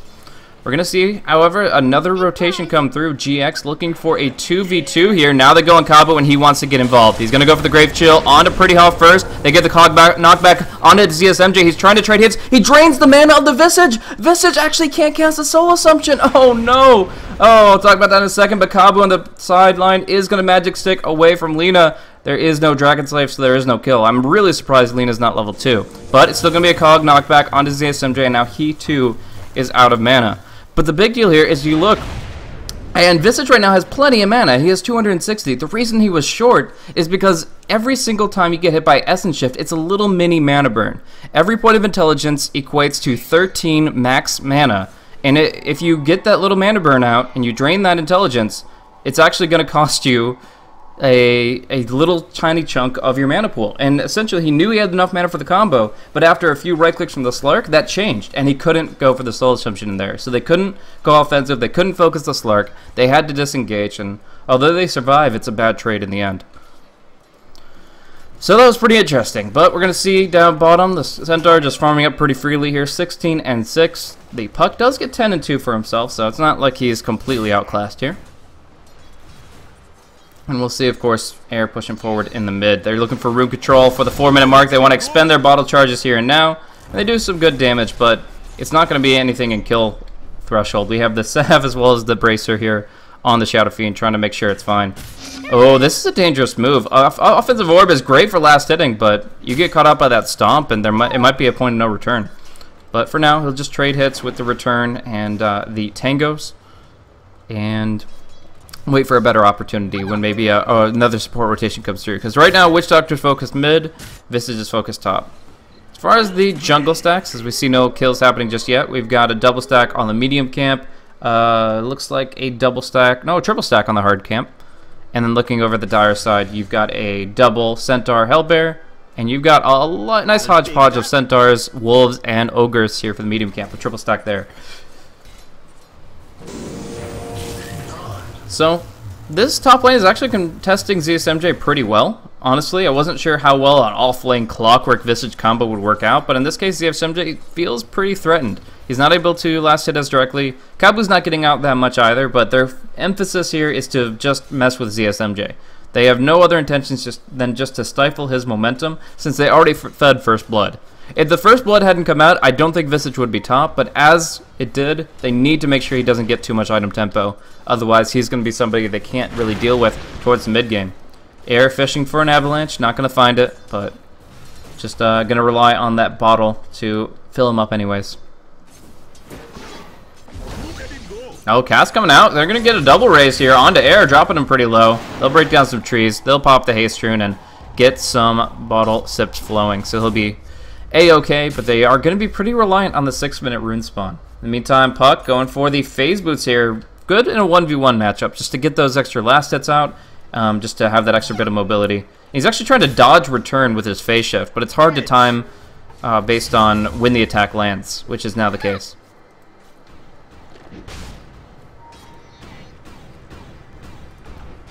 So, Witch Doctor just kind of moving about, controlling the lane. It looks like they want to both control the top rune spawn, and they've got, 3 here. So it's going to be forcing the Wisp to rotate to the bottom one.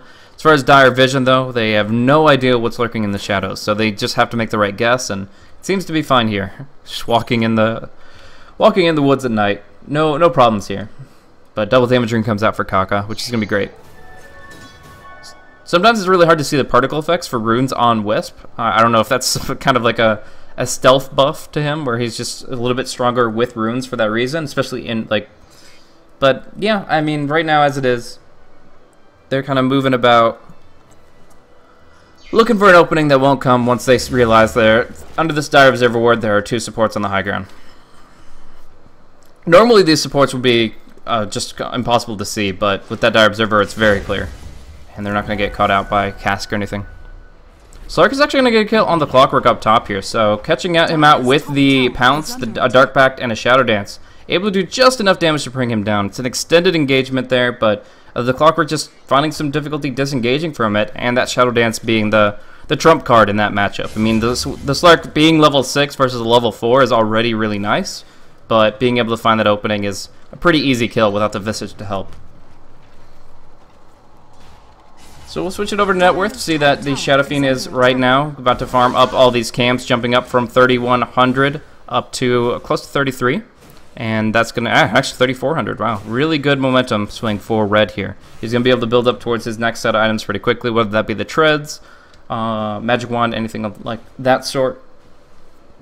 In the meantime, down bottom, Puck just kind of building up standard core. Might even go for the Blink Dagger next if he feels it's appropriate.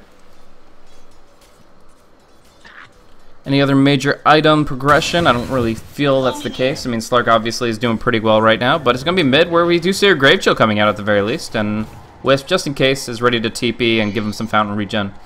There's the bottle. That's going to be setting him up for the 8-minute rune spawn, and they should just go top for this one, yeah. So pretty passive in the laning phase. I mean, like, this is all kind of just laying the groundwork for what happens next. U9 getting the Blink Dagger, and them starting to just pretty much go every minute. Every 90 seconds, they're looking to take a fight once that Blink Dagger's online. But for right now, just getting their levels up here, getting the familiars online, that kind of thing. Now, it is worth noting that Stampede does affect the familiars, so they're going to be able to pursue really well with a lot of easy right clicks. Oh, Puck thinks there's a rune here, sees there's not. Well, I'm wondering if they could actually find an opportunity here with Cask, the Centaur, Hoof Stomp. They will combo it up. The double-edged Stampede. No Stampede required as they just right-click him down. So great pickup there with the Invis-Rune that was not observed. Scared going to go in, though. Avatos combo right onto the Shadow Fiend. Big damage coming out, but it's not enough to kill him just yet. He'll go for the Requiem, and he will wreck him. Going in for the long-range right-click to finish the job here. They bring down 2 in the mid. That is a 3-kill swing in favor of Tong Fu. Absolutely amazing. And they're just going to push forward on that. Bottling up, Voodoo Restoring up while the Bracer's on the ground. But they will just put a lot of damage into this tier 1 with the Glyph now exhausted. So really good combo there. And the big thing here was you usually don't see a level 7 Shadow Fiend with the Requiem skilled. But he skilled it at 6 so that he could make a play like that if they catch him out in melee range. And it just was not expected by them. With the combination of the Bracer tankiness and the Requiem at 6, the SF is able to turn that completely around, and of course they get the tower on the back of that. So 5k net worth suddenly for the SF as he takes both of those kills and the last hit on the tower. And if you compare that to like the time that he's been fighting, that's a 2k net worth advantage. Absolutely insane. Down bottom, we're going to see a TP rotation here. Dream Coil coming out right onto the Centaur. Might just have to fight this one instead, but the silence locks him down, and they'll give the kill to the Slark with the pounce. So we're going to see back and forth. The net worth will shift, but it looks like with this Banner Room pickup, Red is still going to be looking large and in charge. I'm curious what he goes for with all this gold. He's banking 1,800. A Blink Dagger kind of sounds nice, but obviously you want to get involved in the fights, and you probably still want to go for the mechanism, just so you can play the tempo lineup the way it was meant to be. Because against the phase shift of the Puck and the pounce of the Slark, the Requiem isn't always the best play, so Yule's Requiem isn't always an instant kill, and it's probably not the preferable item in this instance. Midas coming out for Slark. Wow, that is, I mean, it's well-timed Midas, not even 11-minute mark, and he picks it up after Power Treads, Poor Man's Shield, Bassi. But it is worth noting that this game is going to be decided based on how quickly U9 can find kill opportunities and end it. So I guess it just is a way to secure the late game. Slark knows he's going to be fighting frequently, so if he builds with the Midas and keeps at least the Transmute on cooldown by continuously activating it, then that's going to be allowing him to stay involved, stay progressing while still fighting very frequently. But it may punish him pretty soon here, as he won't have any easy means of escaping against a lofty gank, but they're the ones trying to be aggressive here onto U9, and it couldn't be a better time. If they find U9 right here, they're going to be able to deny this Blink Dagger again. Oh my, what a great time to kill him off. A second kill against the Centaur, and he was only 100 gold away from his Blink Dagger. Now, down to 1900, they need this tower in order to actually bring him back into this game. So Red will right-click that down. Familiar's doing some good work, and the last hit will be going to the Shadow Fiend. So that leaves the Centaur only 150 gold away from that Blink. But meanwhile, pressure in mid as well as bottom lane. And the bottom is where the kill's going to be. But tether out of the hookshot cogs. Not sure exactly why Kabu went for that, but there was a small chance that succeeds. A very small one. So the tower will fall to the Puck, actually. FaZe Boot's doing some work there to finish off the tower, and that is going to give some nice momentum to HGT. Some much-needed momentum, too. They need to kind of get their feet underneath them before TongFu try to sweep them away. So we're going to see Medallion of Courage on GX once again. Air is going to be rushing out an Agadim, similar to the way the ZSMJ did. But the mechanism is already up for Red. The Blink Dagger up for the Centaur soon. And they're already pushing out a mid. Familiar have 5 charges apiece on their bonus damage, so they'll put some good damage into the tower, but eventually have to fall back. And in fact, actually may die to the tower. Oh, resummon. Now ZSMJ looking at U9, but he's got his Blink Dagger. There's no high value kill to find here. There is, however, an Invis Rune looking for Wisp. The easier pickup, goes for the Requiem, cancels it out. Only has a few seconds left to do this. They are actually blocking the hookshot right now, but it's on cooldown anyway. So they Requiem onto 2. This is going to be a great fight for TongFu as they bring down the Wisp immediately and finish off Air in his retreat. So not the flashy one-shot Requiem, but perfectly effective at accomplishing what they need to do there. And there's just no escape after that point. Just good usage and good pincer. Melody, as well as U9, looking for an opening here. ZSMJ pops the Dark back. As soon as this is gone, they're going to blink on him, but he is able to pounce up before they make that play. Still going for the Stampede. Not sure about that one. There's a lot of distance, but the hook shot, oh, blocked out by the Blinking Centaur. I think it would have been blocked out by the Familiars in either case, but it is just going to be a failed initiation with 2 ultimates expended there. So they're still going to try to control the map here. Ward coming out on the high ground plateau. Melody Lover is now scouting things out to the tiny camp farm, but he has already cleared his stacks here. And there are actually no stacks remaining across the entire jungle.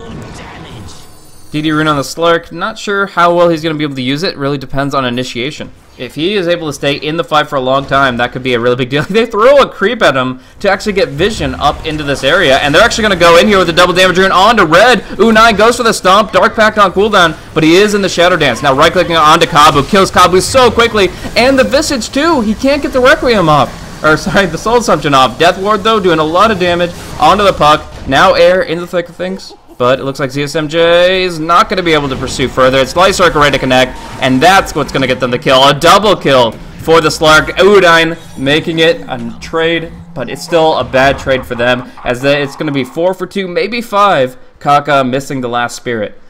Oh, man. Still an insanely good fight for HGT. They isolate their targets well. They do a lot of good damage. Wisp actually doing a surprising amount of damage in that fight. 1,600. Rocket Flare, Familiar Strikes, almost bringing them down. But I'm really impressed with how much damage the Wisp was able to do in that. Just like 3 different sets of the Spirits will allow you to do at least 1,200 damage there. But that's still really good. Kaka played that well. I mean, obviously he's an extremely experienced Wisp player, but that's insane. Now we see not only Tiny the Slark, but the Wisp putting out damage and them cleaning house. They actually bring it back the other way completely. 1,500 gold and experience advantage for Hyper Glory team. Still, they're going to go for a play up top here. Hookshot connects onto Air, locking him in place as long as they can. But it's going to be Kabu that has to retreat after the Avatos combo comes through. Now Wisp comes in, but the cast connects onto double stomp, double edge, and there's Air going down as well. Great combo, great flank to gank. And yeah, they've got complete control of the Radiant jungle right now. ZSMJ knows that there's an Observer ward up here, though. Shadow Dance passive allows him to know if they can see him or not. So he sees that ward, they de-ward it, and he provides kind of a bit of cloaked coverage for Lina while she accomplishes this. Still, his main goal is to get that Midas back off cooldown as quickly as possible. Problem is, the nearest creep is like all the way down here. You can't Midas the Ancients, of course, so he's got a long run into the enemy jungle just to use his Midas, and it might be able to snipe it from help. Oh, the Hellbear! He doesn't use his Midas, he just goes for the kill. He's going to be able to bring down red here, but the Requiem actually turning it around. You can't man up onto Shadow Fiend without a BKB, and SF looks like he'll be going down, but they commit the Dream Coil and the Slark's life for it. So, all in all, not too bad, and the relocate forced out as well. Oh my!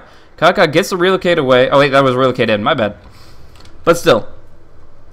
The one thing I was going to talk about is Slark actually didn't use his Midas on either of those 2 neutral creeps in the jungle. So what that means is that he actually, for his entire death time of duration, plus 30 seconds prior, plus 10 to 15 seconds after, he's not using the Midas. And that really, it's as if he picked it up 2 minutes later, just straight up. Like that Midas that came out at 10.5 minutes is suddenly at least a 12 or 13 minute Midas just by, in terms of efficiency. But we'll see him TPing down bottom, making use of it now, and yeah, I mean, as it stands, the kill on the Shadow Fiend is still a pretty big deal, but he's got so much going for him already. He's 8,200 net worth. He's going to be able to bounce back in his souls pretty quickly. Mechanism is up. BKB is on its way. Like, this is a really good spot for Red to be in, even if he does go down. Still, Blink Dagger up on the Puck. There, got the Buckler up on Kaka in pursuit of a mech. And we will see a jump on him, so that's going to be denied pretty quickly. He buys to try to deny. Oh, they get the hook shot on air too. So they're going to be able to bring down the Tiny inside the cogs. He'll go for a nice combo here. Does some good damage. Does kill the Clockwork in return. But Malediction, Earnest Shadows, Death Ward, and the Double Edge to finish him off. So, good pick off there. The Visage does fall to ZSMJ's jump here with the Shadow Blade. It looks like it was a solo. Well, wait, I guess we can check that out. No, we can't. We can, yeah. Lina actually getting the kill there onto the Visage without using Laguna Blade. So, good play there. Just catching him out. One stun equals a lot of damage. But what I was going to talk about is the Wisp. Actually, the way he purchased, essentially just wasted a lot of his gold. He died, and then he started purchasing items, and you lose unreliable gold, and then you start tapping into your reliable. And the end result is Kaka is going to be hurting for that mechanism if he dies the second time. He's actually died 4 times already this game. It's not been the best one for him. Still, the Slark is bouncing back. He's finding some farm all across the map. He's doing a lot better than he once was. Shadow Blade is up. Probably looking at Silver Edge for this game long term, but I still think that BKB needs to come first. It's too good against the Shadow Fiend Requiem. Otherwise, you have to always be running around and dodging away from those kinds of spells. It just becomes very frustrating for you. So BKB, I think, is pretty important. But we'll see his choice pretty soon. Right now, the Ag Scepter is still in progress for Air. 500 gold away from that one. And we're just going to see TongFu go for what I think they're best at right now, which is 5-man Dota. Just go in, they have the BKB, the mech, they have the Centaur, and they want to make a play happen. So why not just go for the tower real quick? The Familiars, I'm not seeing them. Oh, they're down bottom under the tower. So maybe they need to head this way for right now. They're just kind of counter-pushing down bottom. But either way, the tier 2 is going to be a pretty easy siege for TongFu, I think.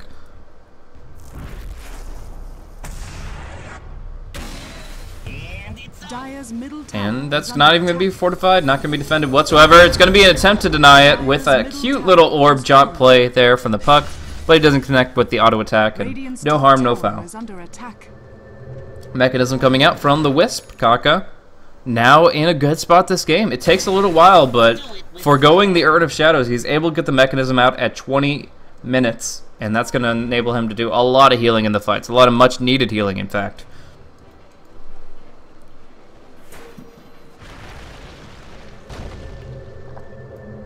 Oh, Air almost getting cut out by the Familiars, but they don't have the Stone Form available, so he goes ahead and just TP's out, finishes up the Ag Scepter.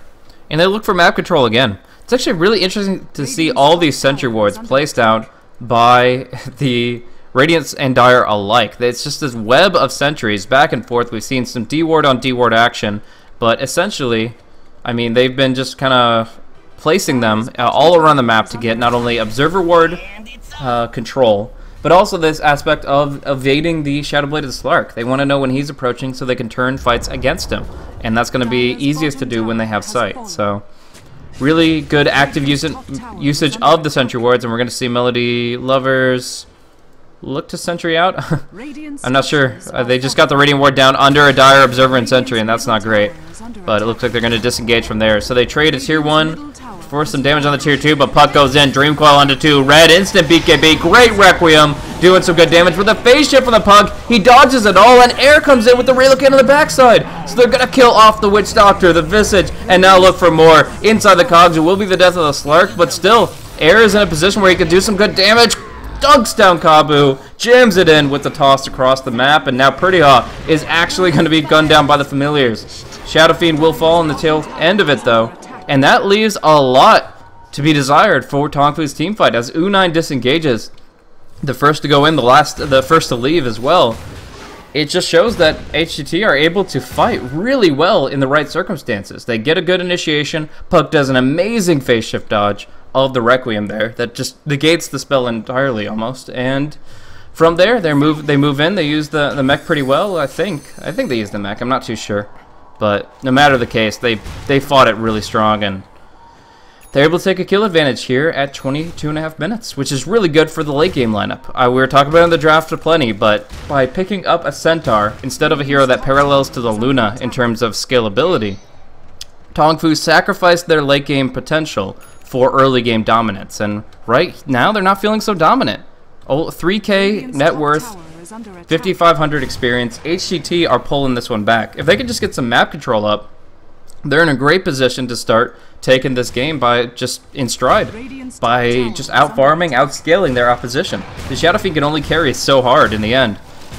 And Air's going to be able to clear out 3 stacks of the Ancient Creeps, so already benefiting a lot from that cleave, building himself up to past level 14 and to a net worth that actually parallels the Slark and approaches to contest that of the Shadow Fiend.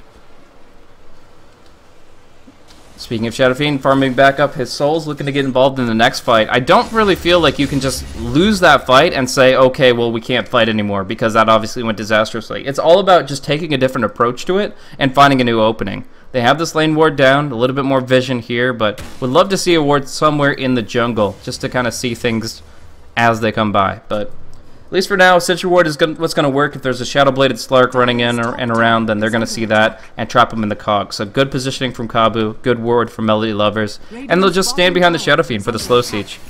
But in the meantime, we've got the Demolition crew here with the Tiny IO, and they're just going to go in for the tower abruptly. We see the Tier 2 falling slowly. It looks like it will fall. No reinforcement. The glyph already expended. But look how fast this tower can drop too. They will glyph it, but can they defend it? 2 TPs back. Familiar is slowing things down, and now 3 TPs on the front line here. This is going to be a big fight if they can force it. Hookshot is going to connect onto nobody. It's not throwing it yet. Doesn't seem certain about it. There's a BKB on the Tiny. I'd be scared too, but eventually you have to make the initiation play. It can't be on the Wisp. He can just tether out. He's going to get caught in the cogs, but then just tether away to the Tiny. So we're going to see the damage come out of the front line here. There's the Dream Coil canceling out the Stampede, but still Pretty Hug gets caught out. ZSMJ under the Sentry Ward, running for his life. Requiem just barely hitting at the maximum radius. Low damage, but he does debuff them. They will be in retreat. Now ZSMJ going back in here, just wants a solo kill, an easy pick, but he doesn't. He has a Shadow Dance immediately and draw them back to the Tiny if they look to pursue. Now it's an awkward position, 4v4. Air has BKB, and there's going to be a jump in from the backside, but again, they're just poking at the sidelines. They're not actually going in until ZSMJ connects with the Shadow Blade. He misses the pounce. Air with the BKB, he's still taking lots of physical damage, and the Death Ward will bring him down. No, this is not how they wanted it to be. The Stone Form is not going to be coming out in time to prevent the TP of the Slark, and the Wisp is going to be able to get out as well. So, could have been worse. 2 heroes could have been picked off in addition to the Tiny, but still. Oh man, the missed pounce means the Witch Doctor survives, and the Witch Doctor surviving means the Death Ward kills Tiny. So, just a butterfly effect of chain of events that leads to a minor disaster for HGT.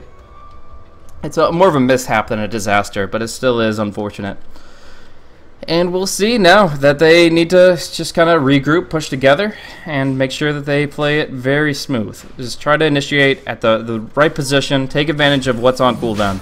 But for now, it's going to be the Radiant taking the main objective here with the Medallion, the presence of the Dork Lord, making it so easy to take down Roshan with the negative armor. So that is going to be the Aegis up on Shadow Fiend, U9, moving forward, looking for a pick. Again, this hill has had like 8 different wards on it. I just back from both sides. They've been very involved in this process. And yeah, we're going to see. That's another anti-Slark ward. This is for the siege. These are sieging sentry wards. They allow you to go and take down the tier 2 without worrying about a Shadow Blade coming in and just ripping you into one. And we're going to see the courier go out to the secret shop. It's going to be the Shadow Fiend looking to pick up maybe a Scotty.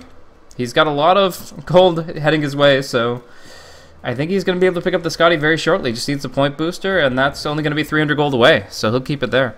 And that Scotty's going to be huge. Suddenly he's able to really go toe-to-toe with the big ones. It is probably like his last major spike in power. After this, it's like kind of a power step rather than a power spike. He'll still be able to move forward with new items, but not in comparison to his opposition. We do see U9 popping everything to bring down Kaka, and with the Soul Assumption, they get that kill. Now Air caught out without an ability to TP away. He tries to fight it, but it's just no use.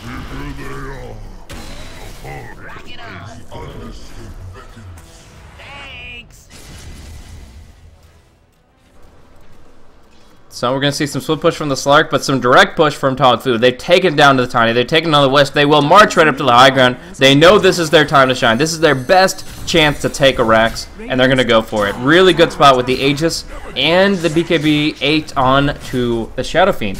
So with Red in such a position, they shouldn't be able to burst him down. He should be able to stay throughout the fight, and they've got everything they need to take these racks. So they're focusing the melee first and foremost. A big pickup there. In fact, I feel like the Slark could have kept on split pushing, could have kept on hitting the tier 2, because there's no way he does anything here just yet. In fact, he'll distract exactly one auto attack, and then they'll still go for the range racks anyway. So ZSMJ not making the most of his time. Maybe he wants to catch them in their retreat, but it's so dangerous against that Aegis. It really is. And they take the racks. Dire's middle barracks has fallen. So TongFu walk away with that, a full lane of racks off of that last fight, and just finding out the Tiny and the Wisp with the Centaur jump. That's exactly the play you're looking for. It's just finding those openings. Aghanim Scepter picked up for the Visage. Now he's allowed to go for the Solar Crest next with the 3 familiars at his back, taking wing. And 4 staff probably for the Clockwork, most likely, just to control the fights a little bit better here. Glimmer Cape once again for Melody Lovers, and that will leave Red to go for his Butterfly. Very similar item progression that we saw last game. This time Butterfly comes out on the Shadow Fiend instead of the Luna, since obviously you are only wanting the MKB to counter one major item pickup. In the meantime, Centaur, who went for the BKB post-Blink, is now looking for his Aghanim Scepter, and with the gold that he gets out of those racks, he's actually almost there. He only needs 1100 gold, and suddenly Aghanim Scepter. Plus BKB on Centaur, charging in. He's going to look for a jump. He just needs a little bit more vision. But it's actually the Nightcrawler that sees all, and he's going to be able to disengage. We're actually going to see Tiny and Wisp relocate kind of for a backdoor play, but the problem is the creep wave isn't here. So the Tiny is actually going to get left for this one, and that's a dangerous proposition against the Clockwork, but they'll go for it here. Their timer taking down. They'll leave Air behind and force the Glyph, but what does Air do next? He sticks around. Make sure that the Clockwork is not going to be trying to counter gank on him. And it's actually going to be the Puck that is actually going to get caught out here. Playing around a little bit too cheekily. I mean, that's the cheeky is a word to describe the hero, but now he goes down for nothing. And now we see that there's going to be a self-heals onto Pretty Haw. Air on the front line trying to do some damage, but evading the right clicks. Tiny can't hit him. And now the ZSMJ is going to try to go, but he's on the defensive. Air's on the run. They're losing everything. They're crumbling at the midnight hour. The buyback comes through from the Tiny. ZSMJ looking for a flanking opportunity onto the Visage. He'll go. He'll try for it, but Soul Assumption maxed out. Now flying into the Lena's face. She goes down to the front line. U9 just going to walk away from this one, and now Kabu in a great position to control the fight. ZSMJ going to be going down, and they look for Air. If they force that forward in the Clockwork, they don't even need it. They just got the right-click damage. They still have the Aegis. GG! Oh my, mistakes were made. HGT just tried so hard to bring this one back. They fought, they went into it, but in the end, it's no contest compared to what TongFu bring after just a couple of pickoffs. That's all it takes. 2 major pickoffs coming out. The Tiny unable to fight when they need him to, and suddenly TongFu take it away.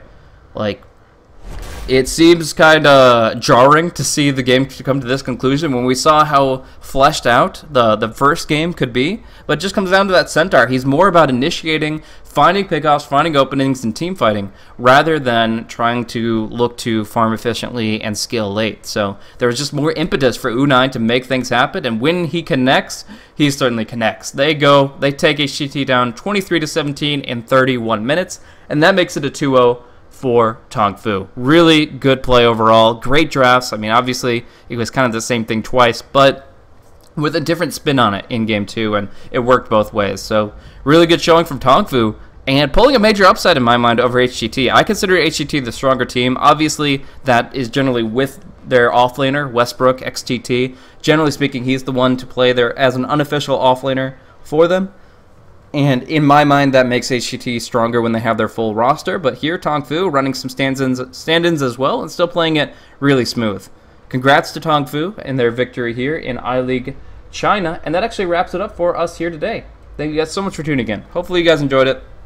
If not, that's fine too. But we're going to be seeing TongFu move forward with some good points on the board. And obviously their heads held high looking at the qualifiers. Obviously we got a lot of new information about the TI5 Chinese qualifiers. Both TongFu and Hyperglory team are invited to that qualifier May 25th, so that's going to be fun to see them in action and clashing there on a more prestigious stage. But that's a little ways off for now. It's going to be the last week of iLeague qualifiers. I think we've got 5 or 6 days left in the Chinese division, and then we go on to the next stage. So hopefully you guys have enjoyed these games with me, and we'll see you guys next time. Tomorrow we're going to be at the exact same time, exact same place, Beyond the Summit stream, starting up at 7 a.m. Eastern Daylight Time, which is 1300 hours for those on CEST.